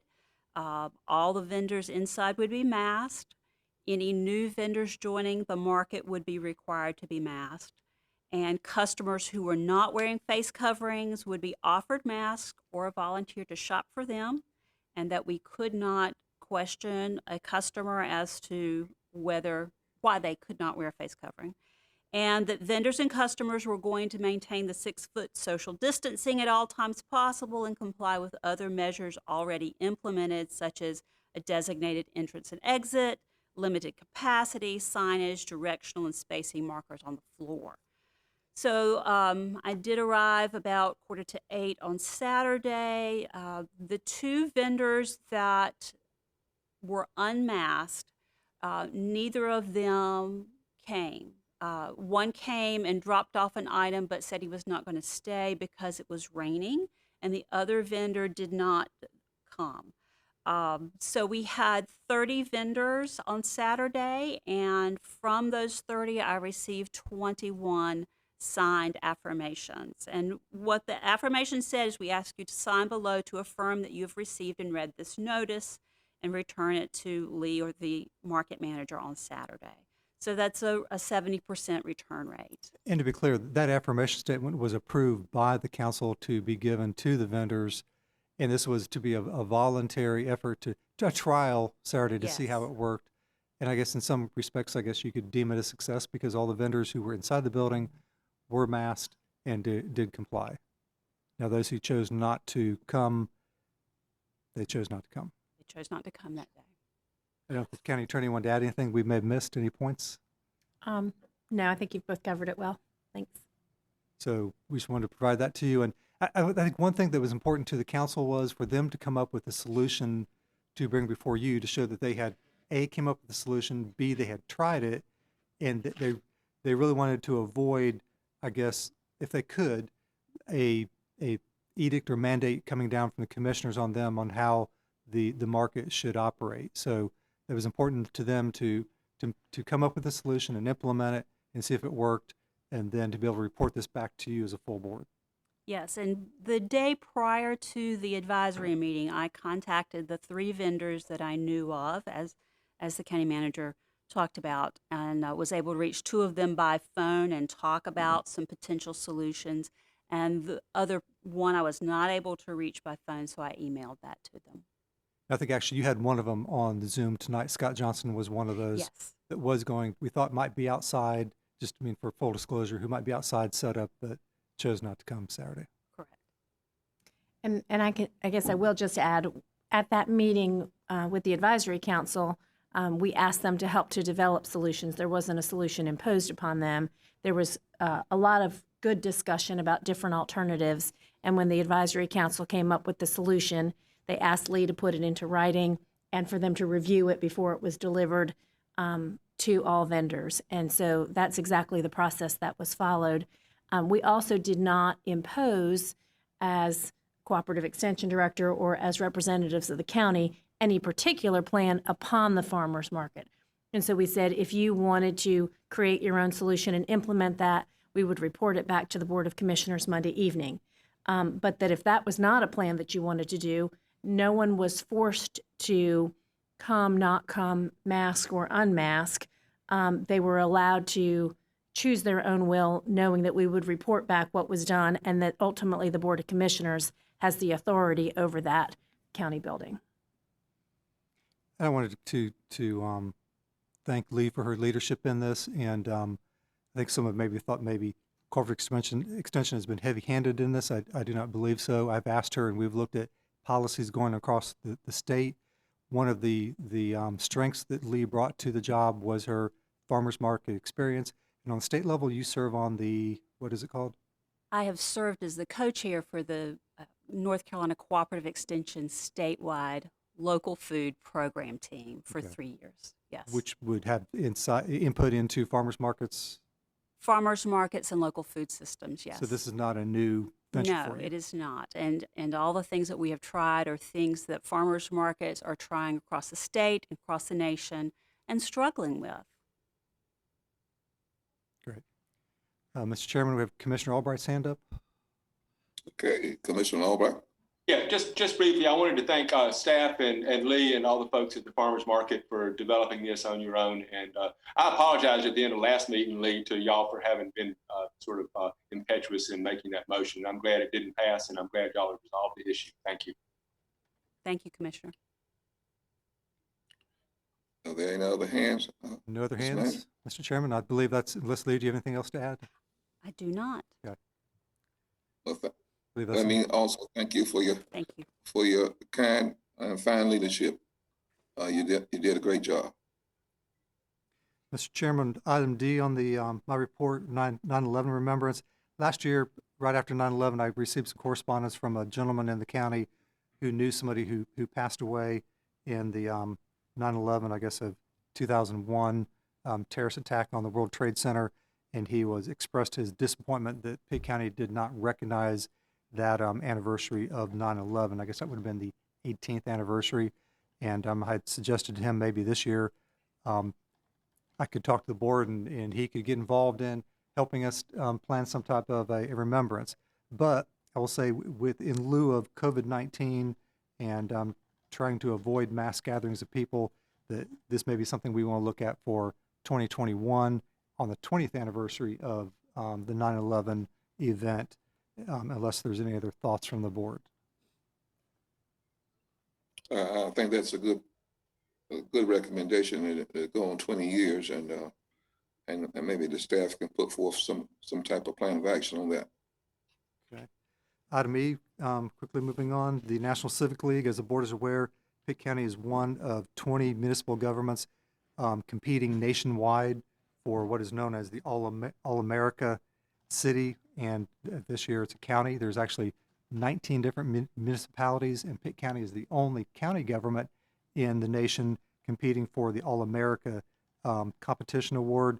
We actually were in the opening ceremonies tonight virtually. Our local team, which we will be introducing to you, and also telling you the three projects that we are competing for on this. Tomorrow at 11 a.m. we will be completing live, and you can view this on YouTube. And we will then Wednesday night find out whether Pitt County has been named an All-America County within our nation. And we're hoping to achieve that and be one of 10 named of those who have been, I guess, semifinalists. So I think the information has been mailed out to the board. You're welcome to view and see how we do. Our 10-minute presentation we plan on bringing back to you. We'll play it here during the meeting so you can understand what our presentation was about and what we presented. On item F, NACO committee appointments, did have two things real quickly. One, Mike Taylor has been named on NACO to a council, and on he's been named to the IT Advisory Council. So we thank Mike for his willingness to serve NACO in this capacity and his leadership and his knowledge that can be shared with other counties in the nation. Also, we had Commissioner Perkins-Williams asked me to share the fact that you as a board had approved for her to complete a course. This is actually through the NCACC, the North Carolina Association of County Commissioners. This was the legal competency for local elected officials, and she has completed this training and wanted to thank the board for your support on that, and just to let you know that she has completed that training. And then, Mr. Chairman, the last thing I have is we planned, every year we do a county employee appreciation day. Normally that's a lunch that is catered into the Ag Center. All the employees gather in a mass manner to eat between the time period of like 11 and 2 o'clock. Obviously with COVID-19, we will not be able to do that this year. Some of the things that are tentatively planned right now that we hope to do is maybe to offer a lunch voucher to the employees, where they're given a voucher to go to an establishment in town and get that lunch on their own schedule rather than coming to one event. We're also going to, I'm not sure if the employees will be excited about this, and maybe revealing something before we give it to, we're going to be purchasing a digital thermometer for each employee, so they are able to take their temperature, and I think we're going to have a goodie bag that goes with it, maybe hand sanitizer and such. We're also thinking this year to allow them to give the employees, as part of County Employee Appreciation Day, 4 hours leave to show our appreciation to them as county employees. So that will be held on September 25th. Mr. Chairman, that's the end of my report. Thank you very much, Mr. Manager. We now have items for consent. Anybody Chairman, you have a have motion two for hands that? up. Ward and Nunley, Commissioners Ward and Nunley. Commissioner Ward? Yes, Mr. Chairman, I'd like to move for acceptance of the items for consent. Thank you, Commissioner Nunley. Second that. It's been moved properly second. Madam Clerk? Chairman McLawhorn, Yes. Vice Chairman Colson, Yes. Yes. Commissioner Albright, Yes. Commissioner Fitzpatrick, Yes. Commissioner Floyd Huggins,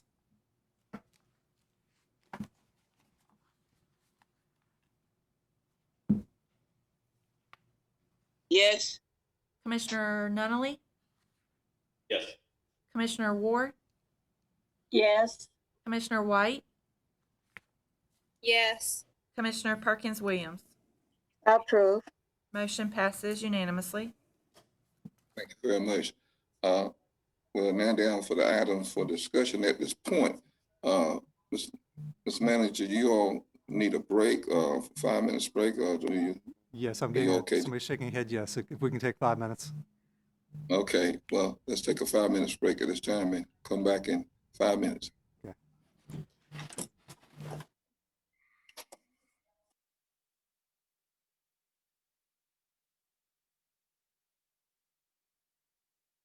Here? Commissioner Fitzpatrick,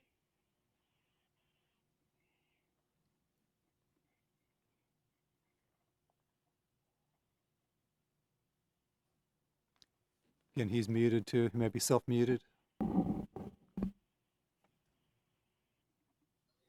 Commissioner Fitzpatrick, I'm here. okay. Commissioner Floyd Huggins, Here. Commissioner Nunley, Here. Commissioner Ward, Here. Commissioner White, Here. Commissioner Perkins Williams. Here. Everyone is present. Thank you. So, Mr. Chairman, would you like to proceed? Can you hear me? Okay. Yes, sir. So on the agenda tonight, you have a face mask, face covering item put on there at the request of Commissioner Nunley. And the topic of face coverings or face masks is not a new topic to the board. Obviously, this has been discussed at length on several occasions with action and then reverse actions of the board. Before, I guess, turning this over, allowing Commissioner Nunley to speak on his proposed policy, I have a couple of comments and thoughts I wanted to express to the board. And these may run contrary to the goal of Commissioner Nunley, but let me say them in any case. One I'd like to say is, as manager, I support the existing policy as you've established and have written and that we have tried to enforce. do want to say that the workforce, from what we can tell, has accepted and complied with what you've asked. We've had no complaints either from anybody that I know of in the workforce or the public. Face masks are used in the hallways by the majority of our employees. We as management team have tried to, as of late, have tried to model this to our workforce. I want to say in terms of the way the proposed policy on your agenda tonight is written, the practicality of it being enforced, I have two problems. One could be with our employee base, that if an employee is unable to wear a face mask, and we would not be talking, the governor's 11 exceptions would be off the table under this policy. We would be basically looking at an ADA type situation. If an employee is not able to wear a face mask, we would then have to determine, could they have an alternate work arrangement? Could they telework? Well, if you're a buildings and grounds employee or you're a tax collector taking tax payments, you can't telework. So then we would have to, if they have a valid ADA reason for that not wearing a mask and they can't telework, we would then have to send them home. We would they would have to, under FMLA, they can go home for 12 weeks. They can burn their vacation, they can burn their sick time, and then eventually, if they have enough, they can stay out 12 weeks. After that, if they're not willing to come back to work and be masked, we would have to face an unnecessary termination of that employee. Otherwise, we would have a body who is in a position with leave without pay, the services not being rendered to the public, and that would not be a good situation. The other problem I have with the policy is barring entrance of the members of the public to our facilities. This policy would ask or require that we hire, in under two different scenarios, as I've looked at it with staff. If we were to have somebody at the entrance of our major buildings, we'd need 7 people. If we did all buildings, we'd need 13 additional people. We'd be probably going through a temp agency and hiring somebody in that vein. With 7 people, if you annualize it, we'd be looking at about $162,000 on an annual basis. With 13, about $324,000. It's been pointed out, well, we can use part of our $6.7 million in CARES Act dollars, but those dollars only last for the next 4 months. So obviously this situation would probably go beyond the next 4 months. So I do want to say that whatever you decide, the staff is going to put into place, whether you continue with your existing policy or you decide to implement this policy or some variation of it. So I just wanted to say that before. I probably said too much, but felt like I needed to be said. Thank you. Thank you, Mr. Manager. Can you hear me okay? Yes, sir. Okay. I just want to say to all of the commissioners, we have talked about this issue several times, and we certainly want to continue to give everyone a fair chance of discussing this. But I would like to say, try to make your comments when called upon, and so that we can move through this expeditiously and in a timely manner. This can be dragged out, so let's try to be respectful of the time and respectful of each other as we proceed with this. I think Commissioner Nunley at this time have the floor. Thank you, Mr. Chair, and thank you for Manager Elliott for sharing your thoughts on this. I did want to point out that that the current policy as presented in the packet wanted to attempt to do a couple of things, but one primarily was to clearly communicate to our public and to county employees what the expectation is. And as of last week, entering the Pitt County main office facility, I still did not see, even at a minimum, recommendation of wearing face coverings. And on numerous occasions, I just as a commissioner visited and have entered and walked the hallways without people with face coverings. So whether or not this is needed or not, I think that's neither here nor there. This is probably part of a larger debate going on as to what's absolutely necessary to make sure that we are making sure that our environment is not conducive to COVID spread. And we've heard it time and time again. Study after study has indicated that it's 3 things that get it done. Universal masking or face covering, social distancing, and good hand and personal hygiene. And those are not or scenarios. They are all and scenarios. In the proposed regulation that I drafted, it basically cherry picked straight from the CDC website, and took direct language from that website. Wanted to also make provision for folks that did have a legitimate health concern and not a political concern with masking. I think that what's really important is that if you do have a health concern, is that we take the appropriate step to make sure that you're in an environment that you're the safest. And I would argue, and I think health experts would agree, that the safest environment with someone with an underlying health condition that may affect their ability to wear a mask also puts them in a situation where they don't need to be around other folks that are unmasked in the height of a pandemic. So I just wanted to point that out and also make clear that every effort here is just for compliance. It's not an effort to get people in a situation where they're uncomfortable, but mainly to get broad-based compliance across the board, so that we have, that we can keep our employees at work. For contact tracing, if folks are masked, then the contact tracing stops, and that's what we want. That's why East Carolina University, that's why Pitt Community College, that's why Walmart, that's why Lowe's, that's why every major employer across the United States has made this mandate a part of their way forward. And I think that at a minimum, Pitt County needs to do this with its house, and that we need to step up, while it may be uncomfortable, step up and do the right thing, and head into the fall and winter prepared. We need to salt the earth for COVID. We need to make sure it's not a fertile ground here for our workers. While it may be taken now for some that are against it, as I heard, at the end of the day, I'm confident that it'll be something that'll allow us to continue to provide services to those in our community that need it, and allow our employees to continued ability to work. Manager Elliott brings up the point of maybe someone being unable to fulfill their work duties. Well, as we know, if there's broad-based community spread in any work environment, and the mask being a big hindrance at the risk of that occurring, then we lose those employees for an extended period of time. And so essentially you get into a shutdown situation, and that's happening across the country as people roll out without the three things in place.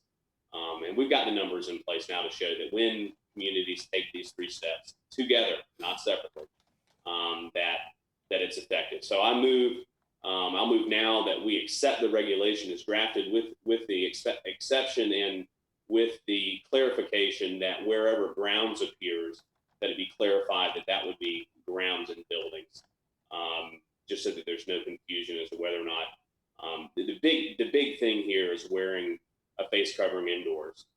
And then, just make note that everything's within the discretion of the staff and supervisors here. So we can do this the right way or the wrong way. And I think as the commission, we make the political decision. Unfortunately, it's a health decision as well, popular or unpopular. And then hope and pray that staff can implement this policy in an equitable and fair way. That's my motion. Okay, thank you very much. I can't see you due to my video has stopped some type of way, but do we have a second on that motion? You have 4 hands up: Commissioner Perkins Williams, White, Colson, and Floyd Huggins. Okay, Commissioner Floyd Huggins.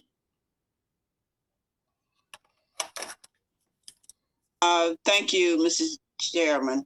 I second Chris' motion. Okay, it has been moved and properly second. Commissioner White.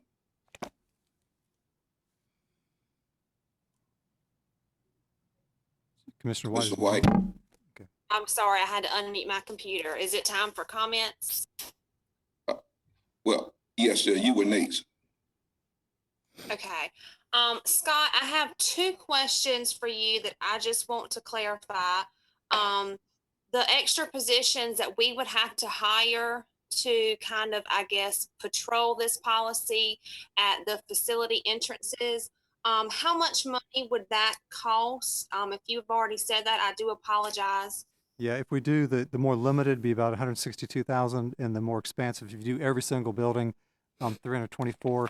One point I didn't get to bring out is that they would have to, these people would be required to bar or prevent any member of the public from entering who's not wearing a face mask. We would, if the policy adopted, they would have face masks and they would offer it to somebody if they were not willing to put it on and they tried to enter the buildings anyway. Then under this policy, my understanding is law enforcement would be asked to come, and I think the last bit of language in here talks about possibility of being charged with trespassing. Okay. And also, I want to clarify that I understood this correctly. Even if an employee has medical documentation that they have a health condition, whether it's asthma or whatever, that they cannot wear a mask, they will have to go out on FMLA for 12 weeks. And after that 12 weeks, their position will be terminated, correct? Could be. Now, Commissioner Nunley, when you were presenting this, you said there was an exception in here for employees with a medical condition, but when I read it, I did not read that into it. It said either you wore a mask or you didn't. If I might just clarify, and I can point it out. Am I unmuted? Yes, sir. Okay, I can point it out, and if we want to collectively look, we can look at exceptions. And this is under heading A that deals with employees. Little heading A, subsection 2, employees who have difficulty breathing or unable to safely wear face covering due to an underlying health condition shall coordinate an appropriate work accommodation with county staff and the Pitt County Public Health Department. And the purpose being here that under any condition that an effort is made to put a situation in place that is safe for both the employee that has the underlying health condition and a condition in place that is safe for those that work in and around that individual that may need to operate in a situation where they're not able to be masked. Now, does that mean being sent home? And I'm not sure that that's necessarily the case. I mean, I think that there's, as county management, certainly every effort could be made internally to find an environment where this individual may be able to have access to a private office or just be barred from interacting with the public for the duration of the pandemic, if in fact that's the case. And I think that the key is here is communicating the public health concern that we are united in compliance, because one non-compliant can result in multiple case spread, because we're talking about source control. And I will just point out too that I think there was a mention that member of the public would be barred. Well, it's also made clear in this provision, that in this regulation, that the member wouldn't just be barred. Every effort would be made sure that, and I'll read directly, that they would be afforded the opportunity to comply. If they were not compliant or unable to comply, that a staff would immediately follow up and make sure that whatever service is needed would be first rendered, whether or not that needed to be rendered outside the facility or otherwise. I think that the key is that the trespass remains discretionary. I would expect that the folks at the door are not going to be bothering the sheriff department at every turn for someone that doesn't want to wear a mask. However, again, we'll emphasize that this is about a united, clear message that if you're accessing county buildings and facilities, just as if you're accessing the grocery store and just as if you're accessing anywhere else in our public now, that we are asking, not just asking at this point, but we're demanding that you're making the best choice for the health and safety of everyone else in that facility. And that if you can't, for whatever reason, right, if it's a health concern, we'll work with you to get it addressed. If it's a political reason, we'll work with you to make sure that you're offered services. This regulation in no way bars anyone from service. In fact, asks that our staff go above and beyond to make sure that services continue to be rendered. So I think that it's important to note those two, that there are clear exceptions for health, that accommodations be made, and then the event that a member of the public, it's not a straight bar and then call of the police. it's saying, hey, you can't enter without a mask, but let's work together to get you what you need, because we're the county and we're here to provide you services, and we're not gonna deny you service because of what your health condition or your political or opinion about COVID-19 dangers. Commissioner Okay. Nunley, I acknowledge your comment on those two things, especially on the public. Going back to the exceptions for the employees, that same section you were reading from, talking about employees having difficulty breathing, so forth, underlying health conditions. It goes on to say such accommodations shall not include the waiving of the face covering requirement while working in shared spaces or those areas accessible by members of the general public. That's correct. So in that case, if an employee had an ADA eligible exception and we couldn't accommodate it, they would have to go home under ADA. And then if they couldn't come back because we're still having this. So if that sentence was removed, going from such accommodation shall not include the waiving of the face covering requirement, I could probably find it easier to implement this policy because it would just say that we would make an appropriate accommodation. Then that accommodation would be up to the department head and supervisor. But if you say that it shall not include the waiving of the face covering, then that's where it poses a problem for us as the employer to the employee. Sure, and I would just point out that it's waiving of the face requirement when, right, when working in shared workspaces or those accessible by members of the general public. That makes it implied that there are situations and accommodations that could be made where that individual could, in fact, operate in a workspace that is not accessible to members of the general public and not shared by other members of the department. Is it an inconvenience? Yes. Is it a challenge? Yes. The bigger, again, and this is the key. The bigger issue is what risk does an individual that's unmasked in the shared workspace pose to those members that are masked? And that's the point of not waiving the masking requirement in the shared workspace. If an individual can be isolated and not shared air indoors, then that, presumably that's a reasonable workaround and wouldn't require that individual going home. So I would just hope that staff would be creative if this policy is passed in making sure that all members of our county workforce, especially those that have underlying health conditions, are afforded situations that are the safest for both them and the members that work with them. Okay, thank you both for answering my questions, and I will keep the rest of my comments brief. I know the majority of this board knows how I feel about this policy. We've discussed it much in the past. I would like to bring up that today I read on the Washington Post that Duke University did a study that found that certain types of masks, specifically one that was listed thin polyester the thin polyester spandex type of mask is worse than going maskless.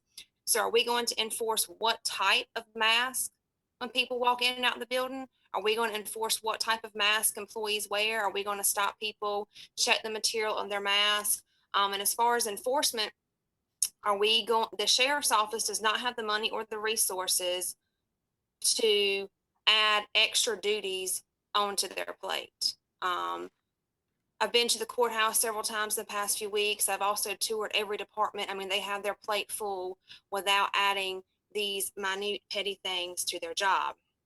The problem I have is that the possibility that an employee can be fired over this, whether they have a valid medical reason or not, after FMLA. One of my other problems with this is that this is something that Dr. Silvernail needs to be addressing, not us. I think we're starting to get a God complex, and it's just, we're taking this too far. Every time I've brought up a resolution in the past about local control or doing something a little bit differently than the governor, it has been brought to my attention that we need to stay on the same page as the governor. Why go above and beyond what he has mandated? He's given the exemptions to not wear them. He said you don't have to provide documentation if you don't wear them. It's in the executive order. Why do we need to go above and beyond what the governor has said when in the past I have been told that we need to follow suit with him?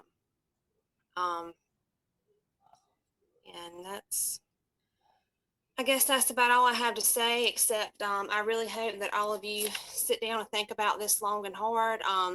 The people don't work for us, we work for the people. Okay. Thank you. Was it Commissioner Colson? Can you hear me? Yes. Can you hear me? Yes. Well, I pretty much ditto what Lauren said. Scott, you mentioned the cost, but let me ask you this. I don't know what the percentage of people that we have. We have roughly 1,000 people work for the county. Is that about right? Correct. To regard to the board? Okay. And does that include sheriff's department? Yes, sir. Okay. So now we have 1,000 people. I'm not sure what percentage would fall into a category similar to my wife, who read this policy, and she said, "Well, I have one thing for you to say," and she said, "I want you to ask Chris or tell Chris Nunley this. I'll trade my lungs for your mask any day of the week." She has familial emphysema. She can't wear a mask.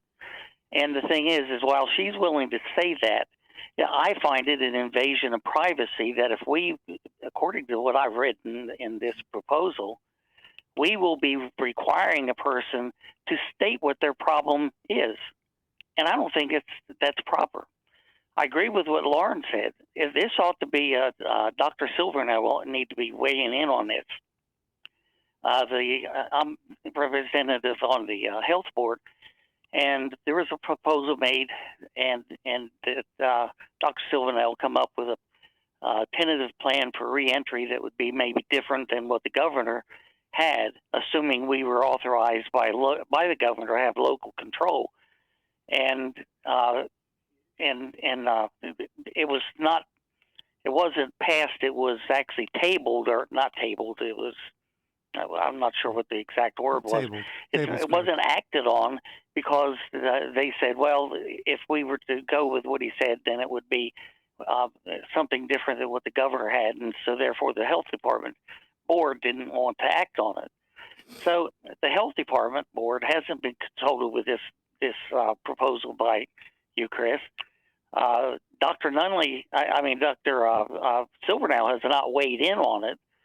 And, I think Lauren's right. Are we suffering from a God complex that we have to mandate everything to people? We've been in this for 6 months. And I agree with what the chairman said at the beginning. We've discussed this at length. And the policy that we currently have seems to be working. Scott's saying there's been no complaints that he's aware of. I'm sure he would have heard of something if there had been some. And while there may be an occasional issue here or there, the fact is it's working. And we are never going to be able to eliminate the virus. And there was never an intent at the very beginning to eliminate it. It was supposed to try to slow it down. The problem is that if we had just done nothing at the very beginning, just let it run its course, we'd probably been through it by now. Kind of like Sweden. And so I just think that we really need to think about this as a board. Do we want to go to this extent to where we literally criminalize somebody not wearing a mask? And that's what this policy that's being proposed does if it's carried to its full extent. Do we really want to do that? I mean, we clog up the courts with a lot of lawsuits. There'll be people that'll be willing to spend a couple $1,000s to be able to say, hey, this is not right. And I agree with Lauren. We've talked about this at length. And why are we doing it again? Why do we need to do something now again? I have nothing else at this point. Okay. Was Commissioner Ward had a hand? You actually had Commissioner Perkins Williams and Huggins. Commissioner Perkins Williams. Thank you, Mr. Chairman. I put my hand up a long time ago. fellow commissioners, county manager, Mr. Chairman, and members of the Pitt County community. We've gone on and on about this position. I'm not willing to make another vote on the masking. We've taken care of it. I'm happy that all of the stores have a sign on their door. If we don't have a sign on our door, the only thing I will vote for is that the county public building have a sign on the board to wear a mask so that when they walk into people's office, they cannot spread the virus. I will be voting no on this, Chris, and I appreciate your concern and your interest, but I'm happy that I see more people wearing masks and people are being a bit more respectful. That's what I was going to say, and we voted on it. We brought it back up during the budget time. Can we kindly move on? Thank you. I will be voting no on this position if the motion is said so that we don't have to change it, but I'm going to pay attention to how the motion is said because sometimes framing and the way you frame a motion makes a difference. Thank you. Commissioner Ward, You have Commissioner Floyd Huggins. Commissioner Floyd Huggins. Thank you, Mr. Chairman. Yes, we have discussed this before, and I don't agree with the reasons that Lauren and Tom gave for not having this this policy. I want to ask a question. If you go to East Carolina, go on the campus of East Carolina, aren't you required to wear a mask? They do require it as an educational institution, but under the governor's order, government there's no mandate for government institutions per se, local government to have masks. County Attorney, is that correct? The governor's order encourages local governments to adopt a similar policy as applicable to the state, but it does not require it in your county buildings for your county employees. Now, I would agree. I know, but I'm saying to go on the campus, you are required to wear a mask. Yeah, the answer to that question is yes. Yes. Okay. To go into Biden, you are required to wear a mask. Am I right? Correct. And as Tom and Lauren said, Dr. Sibonette needs to get involved in it. We just had Amy present to us, and she said we are to continue the 3 W's. And she also said that that the shield is not does not provide as much protection as masks provide. So we heard the medical side of it. If we're not going to listen to the medical side and go on it on our own, we're going to go sometime with the medical side and sometime not with the medical side. You know, I think we as commissioners, there's sometimes you need to make those hard choices. You make those hard decisions. It's not all of your decisions are not going to please everybody, but you make it in the best interest of the people, and that's what we're supposed to do. I know that some people will not be able to wear a mask. Tom, your wife will not be able to wear a mask, but I'm sure there are places that she does not go because of her illness. So to say that just because she can't wear a mask, that we should not make a policy, to cover our employees and to protect our employees and the public when they are interacting with our employees. I think that is not doing what we are supposed to do as commissioners, as elected officials. So yes, we have talked about this before. I'm tired talking about it. I think we need to step up and make a policy on it, and then we deal with the exceptions. of that policy. And I believe with the ECU, or it says that if a person does not apply, then they may be considered trespassing. So I don't see what all the fuss is about. Make a decision. Yes, put up the signs in front of our buildings and say masks are required. We could decide that we don't need all of the buildings covered by a person. We wouldn't need a person at the Board of Elections office. So maybe the 7 places that Scott talked about that we could start with. Anyway, I second the motion already, and I would like to call for the question. Mr. Chairman, you have Commissioner Ward is the only other hand up. Been up for a while. Okay, Commissioner Ward.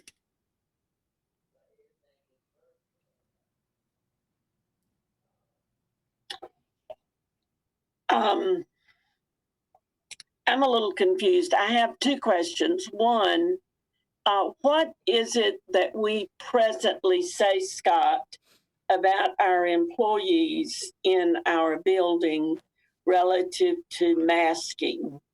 Can you tell me that? So yes, I have communicated with our employees on several occasions. The first occasion was when masking was required by this board. Second occasion when masking then became encouraged. We, as an organization, supplied face masks to our entire workforce. We bought a cloth black face mask with our logo on it. We have put up social distancing signage. We've put floor markings on the floor. In this room here, we've got accommodated only to the room capacity. We've done that to our conference rooms. We've marked those and posted on the doors the capacity. So we've put up plexiglass barrier shields for our employees, i.e. the tax office, the tax assessor's office, different locations where they're needed. One thing I think that we probably do need, whether this policy passes or not, is some type of plain, simple signage on the front of our buildings that says masking is encouraged or something, or just please wear a mask. That's one thing we do lack right now because you as a board said only to encourage it. But I think we could use some signage just to encourage people to use a mask. And that'd be a sign without penalty, just to remind people, just like when you go into a retail store, hey, did you put the mask on? But without the trespassing type of threat to it. Okay, my second question is, and you may have answered it, are we offering masks to people if they come without a mask, but they need to come in to conduct business? I mean, is that a possibility? So again, you would need somebody at the front door to do that. Some of the facilities, like developmental services, you can't just walk in that building. It's already designed through the security measures where when you walk into it, you walk into a lobby area that is, the doors are locked, there's a service window. We've done the same thing for security measures for the tax administrator, tax office, DSS. Health, I believe, is all their appointment windows are behind glass enclosures. So a lot of these locations technically already have some degrees of isolation to them, not all of them. But no, there's no one formally passing out or offering face masks to the public. I mean, we could probably put them on a table by the door and saying, with the sign saying face masks. Hopefully people wouldn't walk off with a box of those, but that would be an option we could consider. Well, to me, that what problems have we had, Scott, with this, let's say this last month? Have you all had any major problems in any of our buildings in which people have complained or said that people are coming in without masks or not staying socially distanced? Because I understand that there are people who cannot be masked, and people, they have been able to continue working, but they are isolated in an office where they don't meet people? I'm going to ask Florida Hardy. A lot of times complaints come into HR. It's like Florida's to tell us if she's received any in HR. She's shaking her head no. I have not received any complaints from our workforce or the public regarding masking as such. Again, I'd say the majority of our employees, I do see masking in the hallway, and the agencies such as DSS and Health require it because they're actually state agencies, so they're fully masked anyway. Well, with that said, it seems to me that we haven't had any major complaints. We haven't had any cases reported that have occurred because of coming into a county office or whatever. And it seems like to me that in compliance with what the state is expecting and what we have put forward ourselves, I think we're doing a good job, and I would hope that we would continue doing that without putting closer restrictions and having to hire people to monitor that at different buildings, unless something happens and warrants us to move forward with that. Thank you. Mr. Thank Chairman, you. Is there any other hands up, Mr. Yes, Manager? Commissioner Nunley. Commissioner Nunley. One final point, just wanted to make clear that the position right now of the county is essentially that the governor's order does not apply to us. That's an untenable position in any book. And I think that it said it best when you've got members of public health masking. The reasons given is a mandate, but then public health's masking because that's the right thing to do. We haven't had a problem because we've been lucky and our numbers are relatively low in Pitt County, but that's going to change. What this regulation does is put us in a situation where when numbers increase in the fall, as they will and as they are, that our work environment will be protected against that. You protect before you get hit. You don't protect after the hit. And Beth, you bring up the point about, do we have anything at the entrances or would we? I think it's certainly within staff's discretion to find a workable way to provide clear communication that masking is required, and that there be afforded the ability for people coming in to put on a mask without having to go spend hundreds of thousands of dollars. That's certainly an option to spend hundreds of thousands of dollars, but there are also ways to be creative about it. PetSmart, they have a table that has, there's a sign that says you got to put a mask on when you come in, and they've got a table of hand sanitizer and masks there. So if you don't have one, you can pop one on. Look at another example of Walmart. They've got folks right there at the door. They have greeters. You go in the door, it's packed in there. So do you have a mask? If you don't, they've got someone that'll give it to you.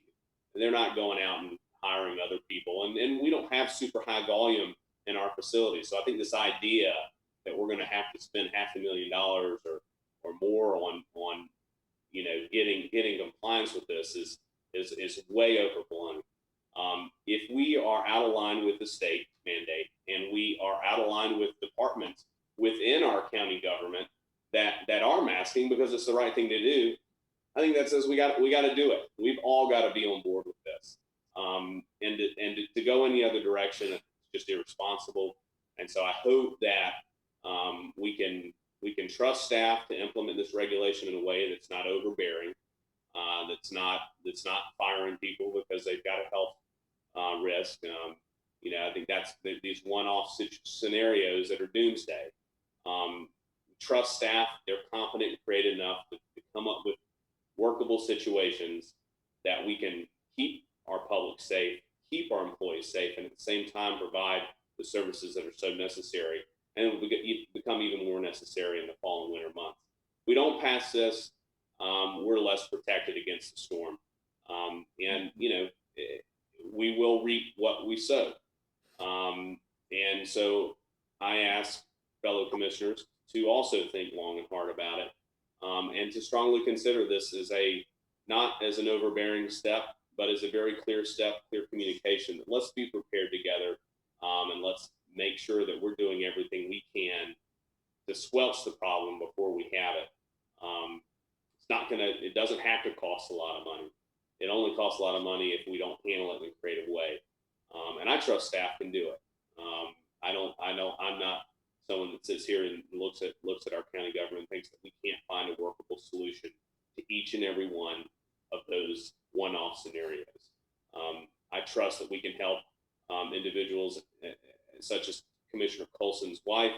I trust that we can help individuals that may have other health issues that they cannot wear a face covering. I trust that we can be creative and get it done in a cost-effective manner. And I hope that you all will join me in supporting this regulation. Okay, thank you. I guess that's all the hands, Mr. Manager. Mr. Chairman, you have two additional hands, or two repeat hands, Commissioners Perkins Williams and Commissioners Floyd Huggins. Okay, if I think we all have spoken on that, on this subject, so those two have already spoken as well. So let me just say this. I believe that if we save one life, and it's all worth it. Saving lives is my greatest concern. And Pitt County, as you well know, was the first in the state to vote on the stay-at-home mandate. We even overreached the governor's mandate at that time. And Pitt County has been proactive. So I believe that if masking is very important, it's urgent, it has been proven over and over. Data has proven that that mask saves lives, and I'm just concerned about saving lives. And as I said, we're going to be the best in the East and a leader in the state. We have to be proactive in trying to do what's right. So I'm in support of this because it is affecting a lot of people, and that's why I think that Pitt County is moving forward in terms of doing the right thing. So with that said, Madam Clerk, let's take the roll. Chairman McLaughlin, Yes. Vice Chairman Colson, No. Commissioner Albright, Yes. Commissioner Fitzpatrick, No. Commissioner Floyd Huggins, Yes. Commissioner Nunley, Yes. Commissioner Ward, Yes.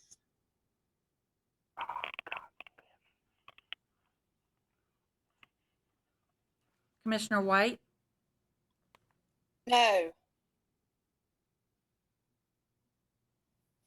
Commissioner Perkins Williams.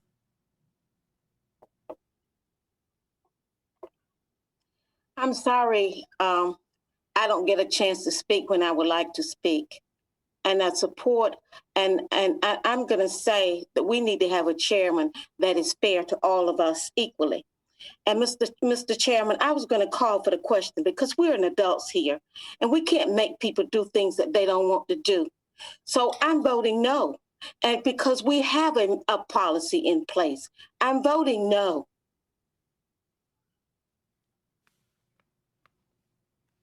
So the motion passes 5-4. Okay. Thank you very much for that.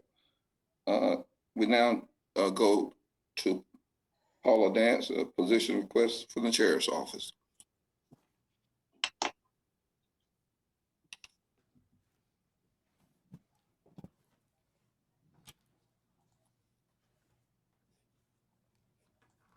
Mr. Chairman, Commissioners, Mr. Elliott, Ms. Gallagher, I stand in Sheriff Dance's stead to speak with you this evening on attempting to get or requesting a new position for Sheriff's Office Clerk 5. I'm gonna give you some brief stats that we obtained across eastern North Carolina, and let you know that there's a heavy influx in Pitt County with citizens trying to obtain gun permits. The county sheriff is responsible for the background investigations and issuance of concealed handgun permits, handgun purchase permits. These laws require the sheriff to issue or deny a concealed handgun permit within 45 days and a handgun purchase permit within 14 days. Due to firearms being purchased at a record numbers, we have been forced to discontinue optional services such as fingerprinting for anything other than permits. Unfortunately, we are still behind and are requesting an additional position to assist with these services. Over the last couple of months, our clerk, Ms. Lucinda Flynn, who handles the gun permits, she made some inquiries with neighboring counties.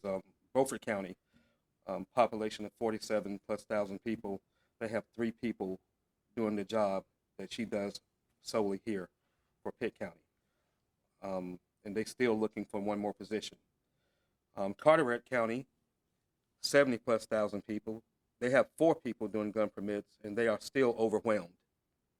Craven County, over 103,000 people, have 4 people as well. They are still 3 to 4 weeks behind on processing these permits, purchase and concealed carry. Wayne County, 123,000 plus, they have 2 people doing it. And we here at Pitt County, 182 plus thousand, we have 1 full-time person doing it. As far as some projections of revenues taken in, so far this year with 4.5 months left, we've taken in $186,065. That's with 4.5 months left. In 2019, we took in $152,000 So we're exceeding the revenues as the gun permits become in higher demand. Basically, with the way we have to run criminal histories, use DCI terminals, NCIC, just your average Joe or volunteer can't come in off the street and do this job. It takes a person who's skilled, who has the certifications and know what they're doing. Not to mention, again, the fingerprints. We cannot fingerprint the influx of people that come in daily at the front desk of the sheriff's office to get, like for jobs or any other certifications they need, or to obtain entrance into school. They may need printing, and we just don't have the time or the personnel to do that. So that's the reason we're requesting a Sheriff's Office Clerk 5. If you have any questions. Do we have any hands, Mr. Manager? Yes, Mr. Chairman, you have 3 hands up. Commissioners Nunley, Colson, Commissioners Nunley and Colson, and Perkins Williams. Okay. Commissioner Nunley? Yes, thank you, Mr. Chair. And thank you for coming to present tonight. I know it's come up in the past that there's been, I guess, some difficulty getting fingerprints from citizenry. And I wonder what efforts prior to this request have been made by the Sheriff's Department to honor citizen requests that are outside of the gun permitting process. And well, I guess the better question, if efforts have been made, and has the Sheriff's Department made an effort to honor citizen requests for fingerprinting for schools and other likewise civic activities? Yes, we had made an effort. Again, we only have one person doing it, and we have a volunteer doing. We have volunteers that are retired coming in and doing fingerprinting. But with so many people coming in to obtain purchase permits or concealed carry permits, by law, we are mandated to do those, which basically puts other fingerprinting services on the back burner. So is this clerk position, I guess, getting to the rub, is it in terms of what the expertise and what the pay is it such that we're able to hire someone at a skill level that and a pay scale that's both economical in the COVID environment, but also will be able to handle civic fingerprinting, or is this someone that's going to need to be qualified to help facilitate the gun permits? Well, their main job would be to help facilitate the gun permits, because even before COVID, the percentage of people wanting permits had risen. That clerk position would do everything that Ms. Flynn does. Ms. Flynn is here today, or tonight rather. She does this every day, so she can explain to you what it would take for a clerk just to run a gun permit, and how time consuming it is. Not to mention, we have 200 or 300 sitting to the side that she has to deny because that particular citizen did not do everything that entailed for them to do in order to go further through the process. So when she denies all of these people, little time goes by, and then they come back and put in for the permit again, which makes her have to go over again, not to mention the regular study flow that comes in. So the biggest issue is right. So let me just cut to it, because I'm not really, what I'm getting at is that, are we doing civic processing right now outside of gun permitting?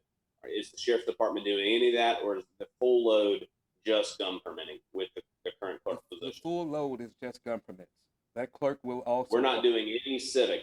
We're not doing any civic permitting, and you're saying that we need to bring on someone else to do the guns. What are we going to be doing about the civic thing? Are we going to be providing those services, or are we still going to kind of put those off to the side? No, we're not going to put them off to the side. That clerk would also help with the fingerprinting as well. What's the annual what's the pay? What are we looking at here? Cost, I guess. Roughly 34,000 starting. Sorry. 35. Thank you. Okay. Thank you, Commissioner Colson.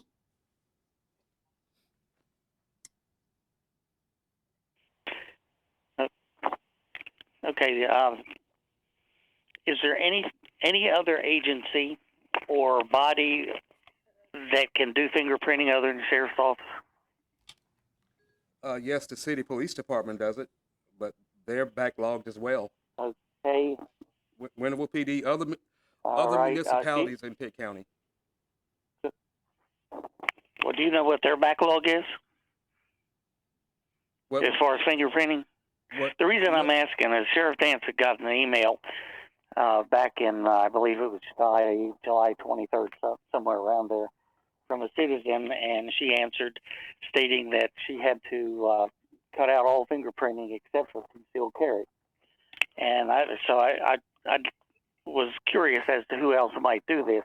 This particular person had to go, I believe it's to Martin County, in order to get fingerprinting.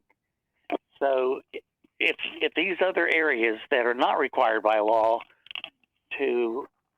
I'm sorry, let me rephrase that are required by law to be fingerprinted, it might be for a job, it might be for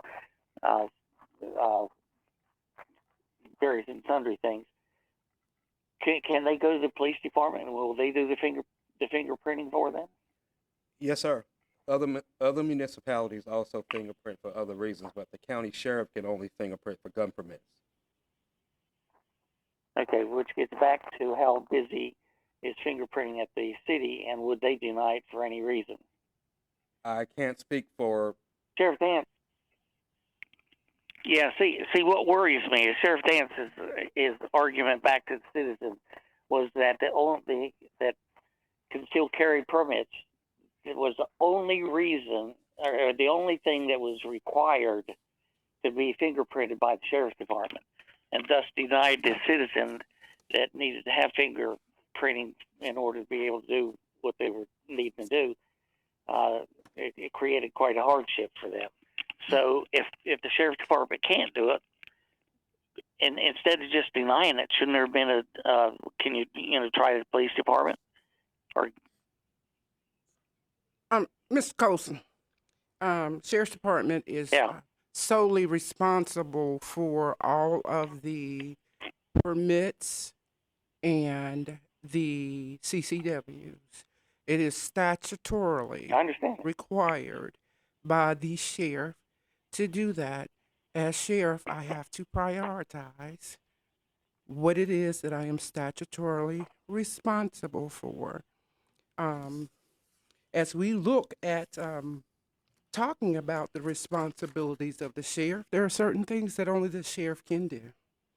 And some of those things are executing and making due returns on processes, give receipt for all processes, serve and execute summons, pay all monies upon execution. And I'm fully be the aware of keeper that. of the I'm fully aware jail that you have full of any plate. person confined But therein. the thing is lynch mobs entering the thing jail. is that the we sex have offender people that registry, need fingerprinting. gun permits, and concealed carry permits are all the responsibilities of the sheriff that I am statutorily required to do. I am not required that's a minimal statutorily to do fingerprints for jobs, and that's what we were doing pre-COVID. Now, remember, we stopped fingerprinting for a while for the safety of the employees and the community when COVID first hit. That put us behind. That was another thing. In June of 2019, we had 252 applications for gun permits. That was in June of 2019 with one person who was doing it. In June of 2020, we had 1,300 plus permits, and that's just, or requests for permits, and that's just for gun permits. The amount of concealed carries also doubled. And so this is what is happening at this point. I know it's an election year, and usually the numbers go up during that time, but this year has been extraordinary. There is no way. Well, do you think the rioting and looting across the United States might have something to do with people being scared and they want to try to do something to protect themselves? And I understand your statutory And I'm trying to give them the gun permits to do that. If sir. we authorize this position, if we authorize this position, will you go back to doing fingerprints for other than concealed carry, or is that still going to be the only thing you do it because that's all that the statutory responsibilities are? I am not going above and beyond, but just doing the minimal service as to what mandated by the legislature. Again, I went from 252 to 1,300. There is absolutely. Will this person be able to cover the people that need it other than just for concealed carry? That's my question. This person is going to process the applications for 1,300 permits and for 400 concealed carries that one person is doing. This person is going to help me statutorily be able to do my duty as sheriff. How many people would you need in order to be able to do fingerprinting for all these other things that are required by statute, but not, somebody that has to be fingerprinted, but it doesn't say the burden for fingerprinting falls on you, the sheriff's department. How many people would you need in order to be able to accommodate them? As You many need as 3? you give me, if you're planning on giving me some, I'll take 5? I'll take 5 if you give them to me, and we will certainly put them in their fingerprint. I'd love That's not what my question was. How many do you need? I gave you others 5 amounts too. Okay, you'd need 5 people to be able to do all this. Well, I mean, you asked me, sir. I could take 5 people. If you look at Pitt County has 180-something thousand citizens, and you've got Craven County with 5 people doing that job, and they have less citizens than we do. Yes, sir, I'd say 5. And I think it would be justified. But tonight we're asking for 1.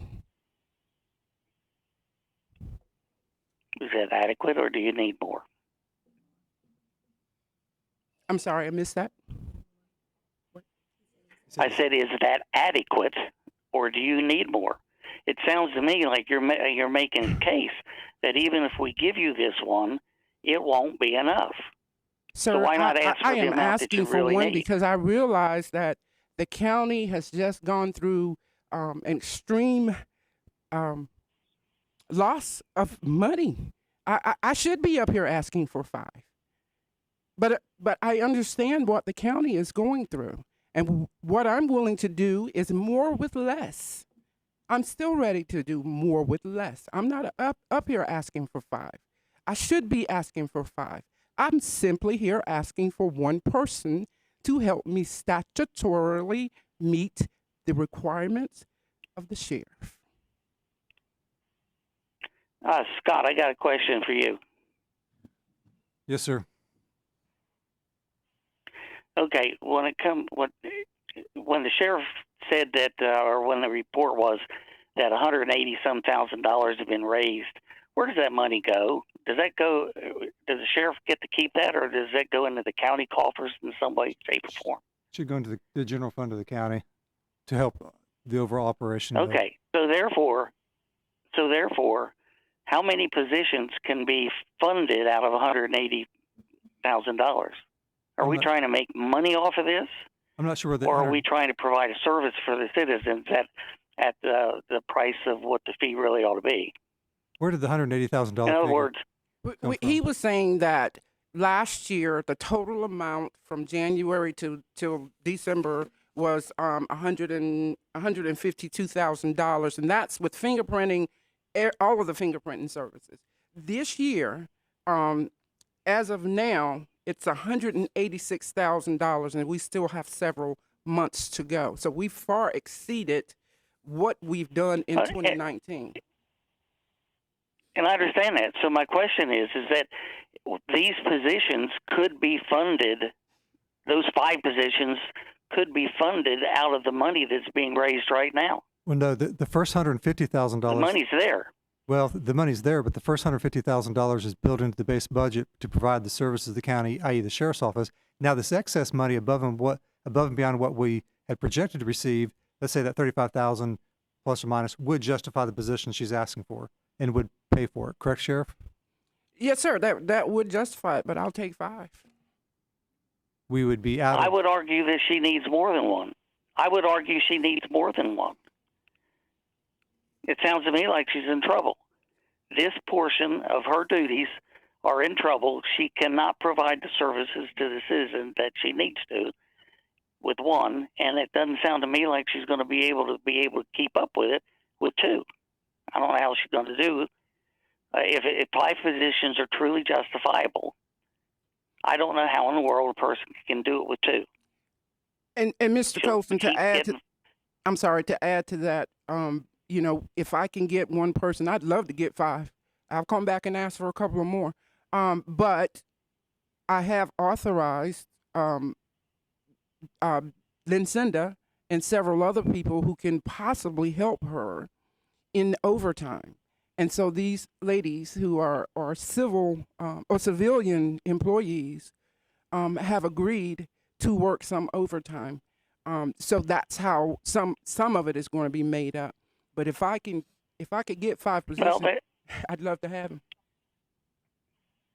Well, that's good, but overtime is time and a half. Whereas if you had somebody in there regular, you wouldn't have to necessarily pay overtime, and it would be ultimately more efficient. Absolutely. So, okay, I'll tell you, I'm going to vote for this tonight, but I think you need to come back and you need to be asking for what you really need. Don't ask for 1 if you need 5. Yes, I mean, you might ask for 5, we give you 3, but that'd be better than 1. Yes, sir. Okay, thank you. Commissioner Kirker-Williams. Thank you, Mr. Chairman. I was curious to know how much time it takes to process one application that you are under mandate to do, Madam Sheriff or any one of your staff. What's the time for one application? You're looking at as gun permit or whatever, fingerprinting. Yes, ma'am. You're looking at 2 different types of applications. Fingerprinting and gun permit. You have 2 different applications you're running. So gun permits require a certain amount of effort, and then concealed carry has a whole different guideline. So if you're running a gun permit and you're doing a regular citizen that doesn't have a criminal history, and you're checking all of the sites you need to sit check, minimum of 15 minutes per application. But when you get into people who are trying to apply for gun permits that don't have any business having weapons and they have long criminal histories, it can take 30 minutes to an hour per application sometimes. So that makes your numbers end up not getting to drop the way they need to. We have a lot of times when you have all this chaos, you end up having people that don't have any business having firearms in their hands, getting a lot of applications in, trying to slip it through the cracks. So from last year, from January to present day of 2019, we have 577 gun permits that we denied because they had some thing that made them ineligible. This year, from January 1st to July 17th, we had 1,175 denied that were not eligible. This is the criminal element that is trying to slip it through the cracks, hoping that we will be too understaffed and be too short-handed to be able to run all the records that are necessary to catch the things that need to be caught on the people who have no business having weapons in their hands. So that's what we're trying to do, is to make sure we have the staff to safeguard the community so that we don't give weapons out to people who have no business having them, but also still being able to give the weapons to ones who are legitimately eligible by law so that we're not violating their constitutional rights. Please explain the purchase permits, the concealed carries and the process that it takes for that. With concealed carries, there's a lot more to it. You have to send out to medical facilities, then you have to get all of the records back from those medical facilities, and they all have to be reviewed to make sure that there's not any involuntary commitments, or if they have any mental health, danger to the self or others, or addiction to controlled substances. So all of those medical records have to be reviewed, and it can take a minimum of 3 months to get all the records back and to be able to review them all, and on top of doing the criminal history checks. Thank you. Here's something. I looked at statistics that was sent out in our packet, and I was amazed about the statistics that prepared to the people around us.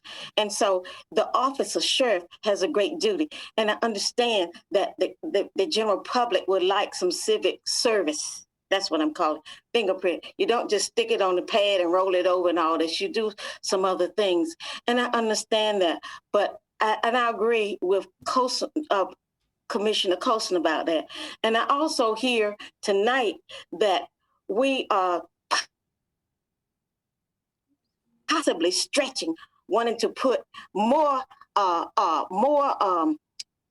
duty or activity on the sheriff department that's already, or the sheriff office that's already stretched with the mask and that sort of thing. See, I add up the accumulation of what we're saying we need to do, and we got to look at all the things that goes into place. So I agree with, and I'm going to vote for this, and because I think that's important, that we stay safe and we make sure that the right people don't get the gun permit. Okay, very good, very good. Any more hands, Mr. Manson? Commissioner Albright and then Commissioner Floyd Huggins. Okay, Commissioner Albright and Commissioner. Thank you, and thank you for all the information and the presentation. I believe we clearly have established a need for this position. The efforts of the department have indicated that we have the funds for this position. I'd like to move that we award the position. Okay, very good. Commissioner Huggins.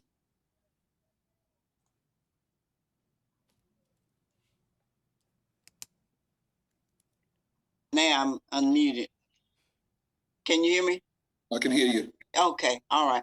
I want to second that motion, and I want to say to the sheriff, thank you, and I hope that you can try to include some of the other things too. But I understand what you're saying, so I'll second Albright's motion to authorize this position.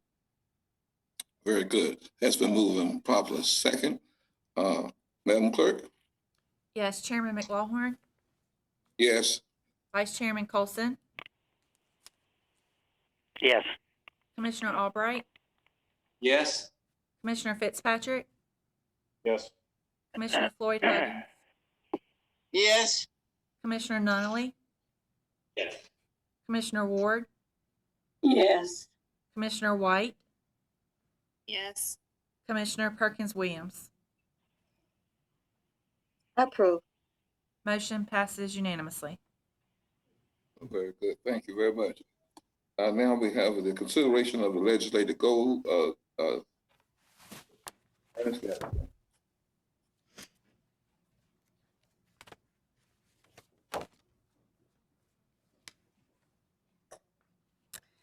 Good evening. In your packet this evening, you have the proposed statewide legislative goals for 2020, 21-22 biennium. As we do each year, the North Carolina Association of County Commissioners solicits proposed goals from counties that they can support as part of their statewide legislative agenda. I have proposed for you 7 goals based on feedback from department heads and seek your input tonight as to whether or not these are goals you'd like to adopt or not, or add others in their place. Tonight's item is listed just as for discussion. If you are satisfied with the goals as presented, you may approve them. If you'd like to have further discussion and have us bring you back some revisions at your September meeting, we can do it that way as well. Just open it to the floor for discussion. If you have any questions, or if, Mr. Chairman, you'd like me to go through each one, I can do that as well. I think we've read it. What's the pleasure of the board? Mr. Chairman, you have Hands up. Commissioner Ward and Perkins Williams' hands up. Commissioner Ward?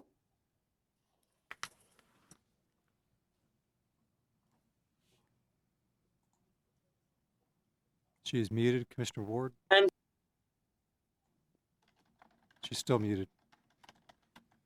Still muted. Can you hear me now? I would like to make a motion that we accept these and send them forward. Thank you. Commissioner Perkins Williams? That's second. It's moving properly second. Madam Clerk? Chairman McLaughlin, Yes. Vice Chairman Colson, Yes. Commissioner Albright, Yes. Commissioner Fitzpatrick, Yes. Commissioner Floyd Huggins,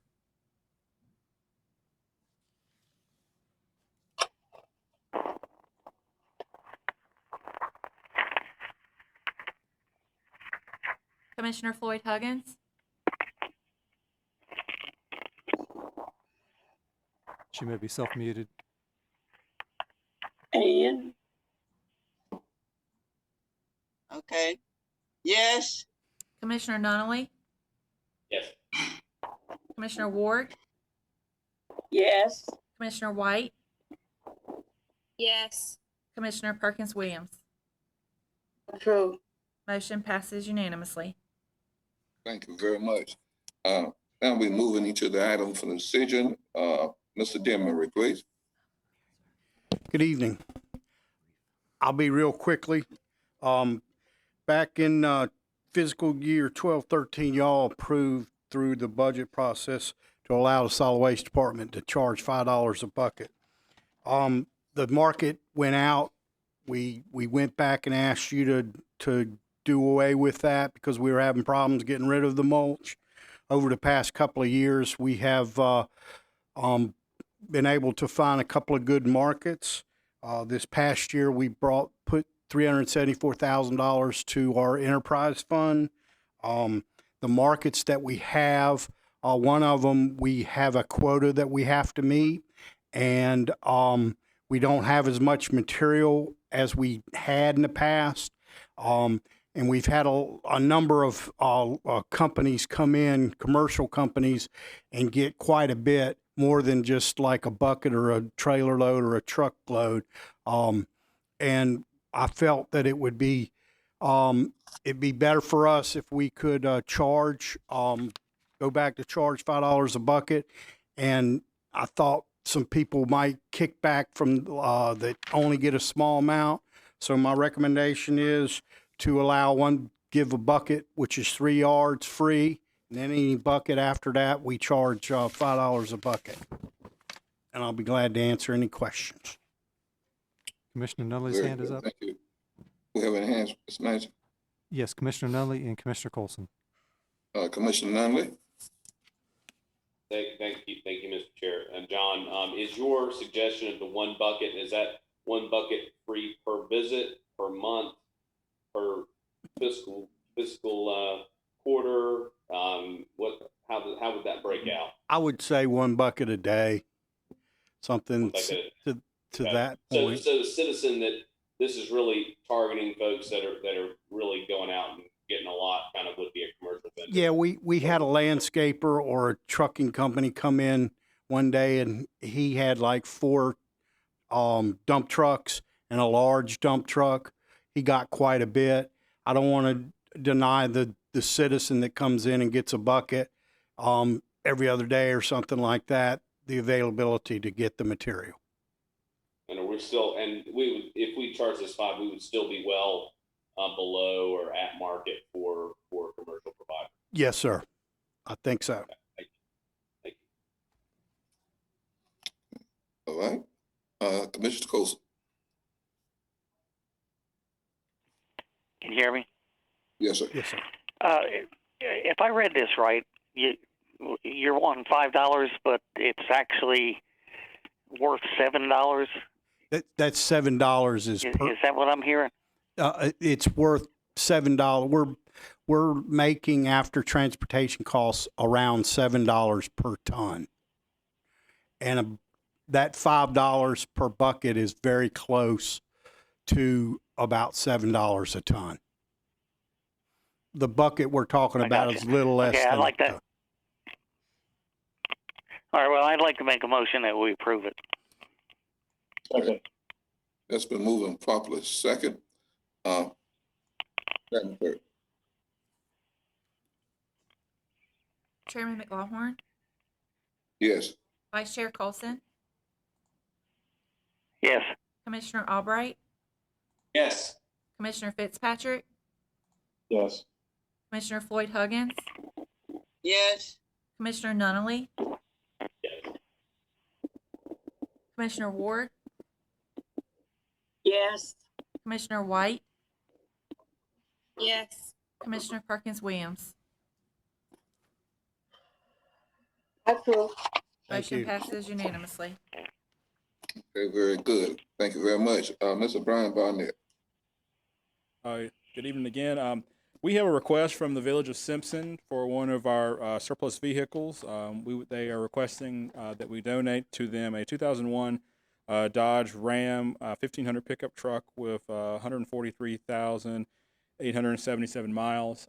If you approve it tonight for this donation, this would give the manager and myself the ability to sign off on the forms to transfer the vehicle from our ownership to the Village of Simpson.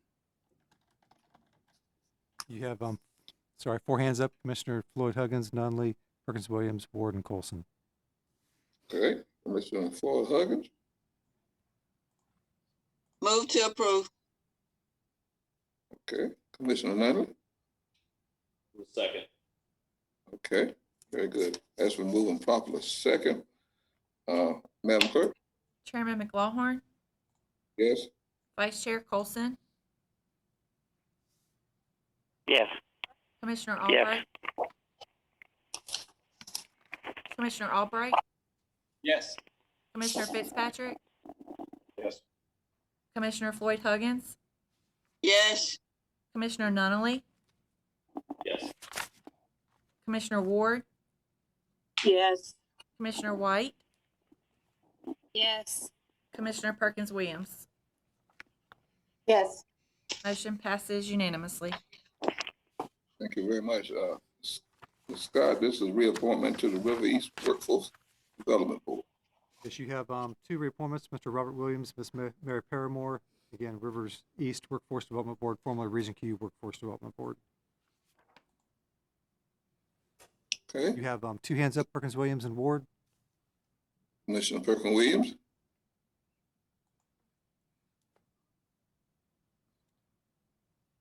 I'd like to offer Mr. Chris Rickson instead of Ms. Paramore. Ms. Paramore, one of the reasons we lost our program at Pitt Community based on some information that she shared out of place. So I'd like to offer Mr. Chris Rickson. He's been in our packet for a long time on many boards, and I'd like to offer him to that. Okay. Commissioner Ward?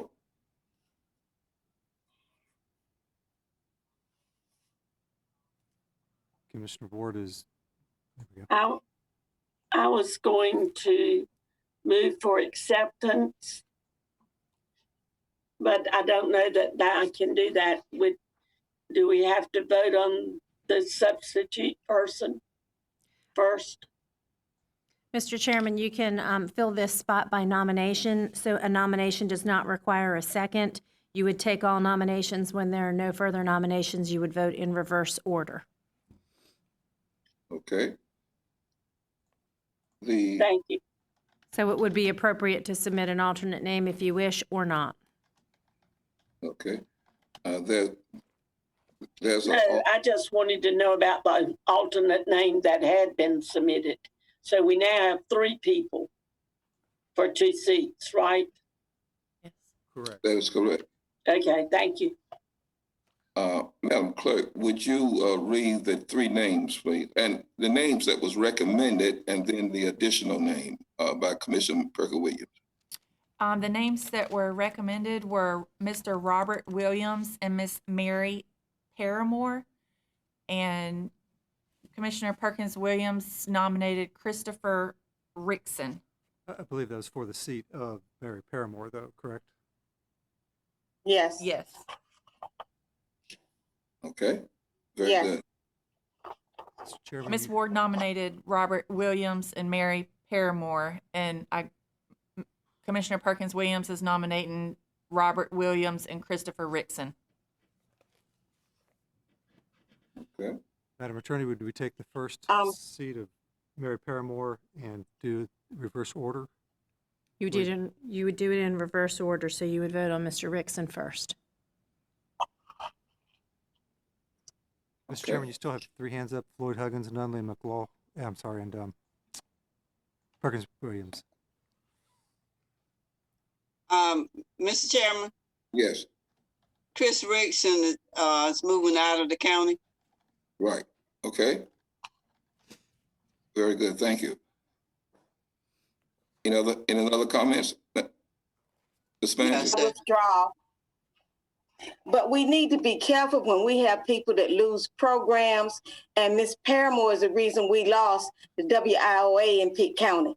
And when I was chair of the Middies Commission, she sent information out that made us lose from Pitt Community College handling that program. And when I got the information, received the information from the state office, the information she had sent in was incorrect.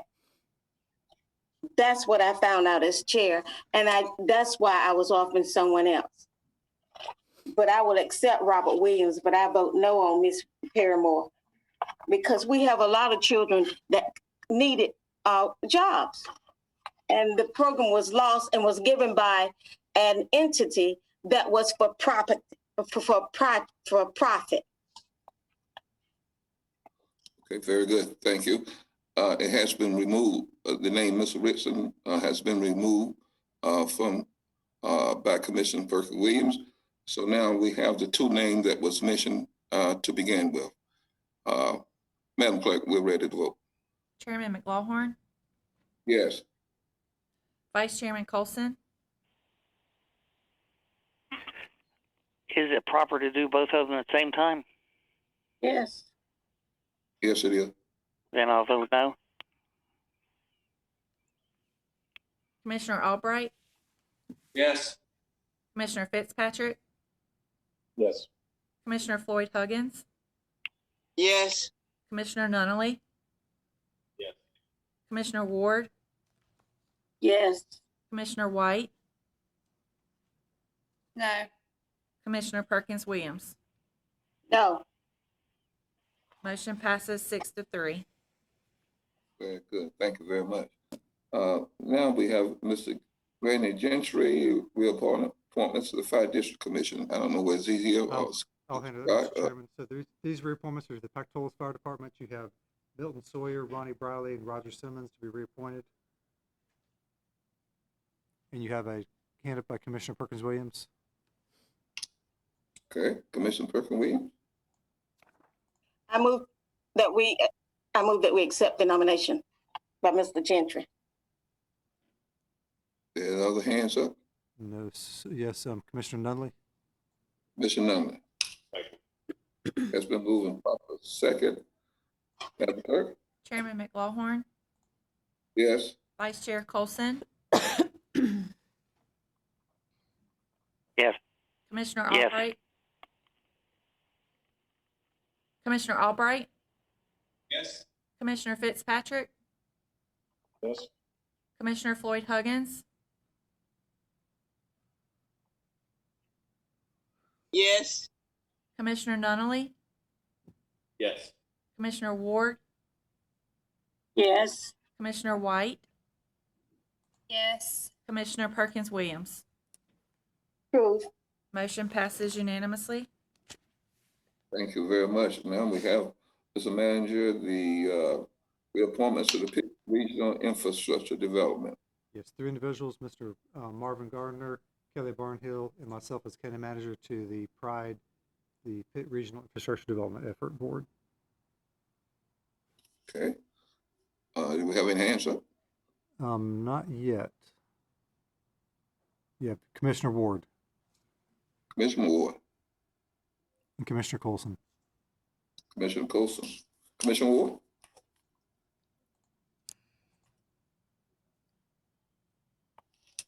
I move that we accept the nominations as made. Okay, thank you very much. Commissioner Colson. Second. That's been moving properly. Second, Madam Clerk. Chairman McLaughlin, Yes. Vice Chairman Colson, Yes. Commissioner Albright, Yes. Commissioner Fitzpatrick, Yes. Commissioner Floyd Huggins, Yes. Commissioner Nunley, Yes.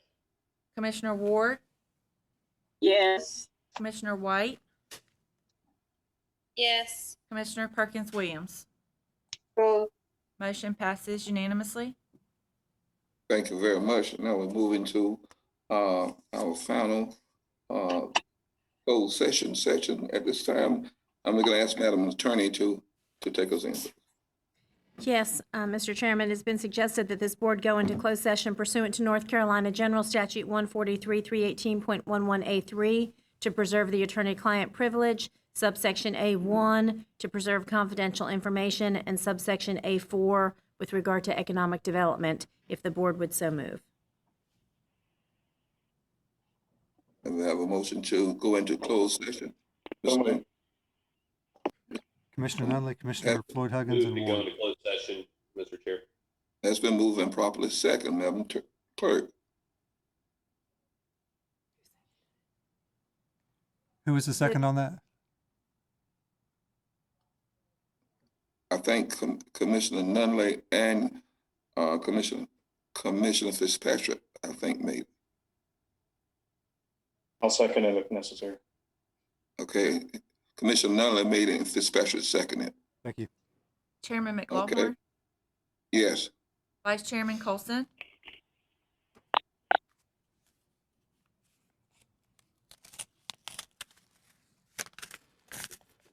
Vice Chairman Colson, Yes. Commissioner Albright, Yes. Commissioner Fitzpatrick, Yes. Commissioner Floyd Huggins, Yes. Commissioner Nunley, Yes. Commissioner Ward, Yes. Commissioner White, Yes. Commissioner Perkins Williams. Approved. Motion passes unanimously. Thank you very much. We're now in closed session.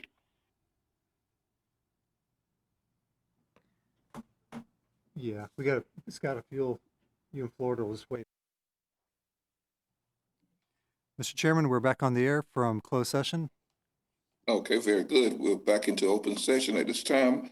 Commissioner White, I think you have something to say. Oh, we need to do roll call, Mr. Chairman, first. Yes, that would be great. Chairman McLaughlin, Yes. Vice Chairman Colson, Yes. Commissioner Albright, Yes. Commissioner Fitzpatrick, Yes. Commissioner Floyd Huggins, Yes. Commissioner Nunley, Yes. Commissioner Ward, Yes. Commissioner White, Yes. Commissioner Perkins Williams. Yes. Everyone is in attendance. Very good. Commissioner White? Yes, I would like to make a motion to approve the closed session minutes from August the 3rd of this year. Second that. It has been moved and properly second. Madam Clerk? Yes, Chairman McLaughlin, Yes. Vice Chair Colson, Yes. Commissioner Albright, Yes. Commissioner Fitzpatrick, Yes. Commissioner Floyd Huggins, Yes. Commissioner Nunley,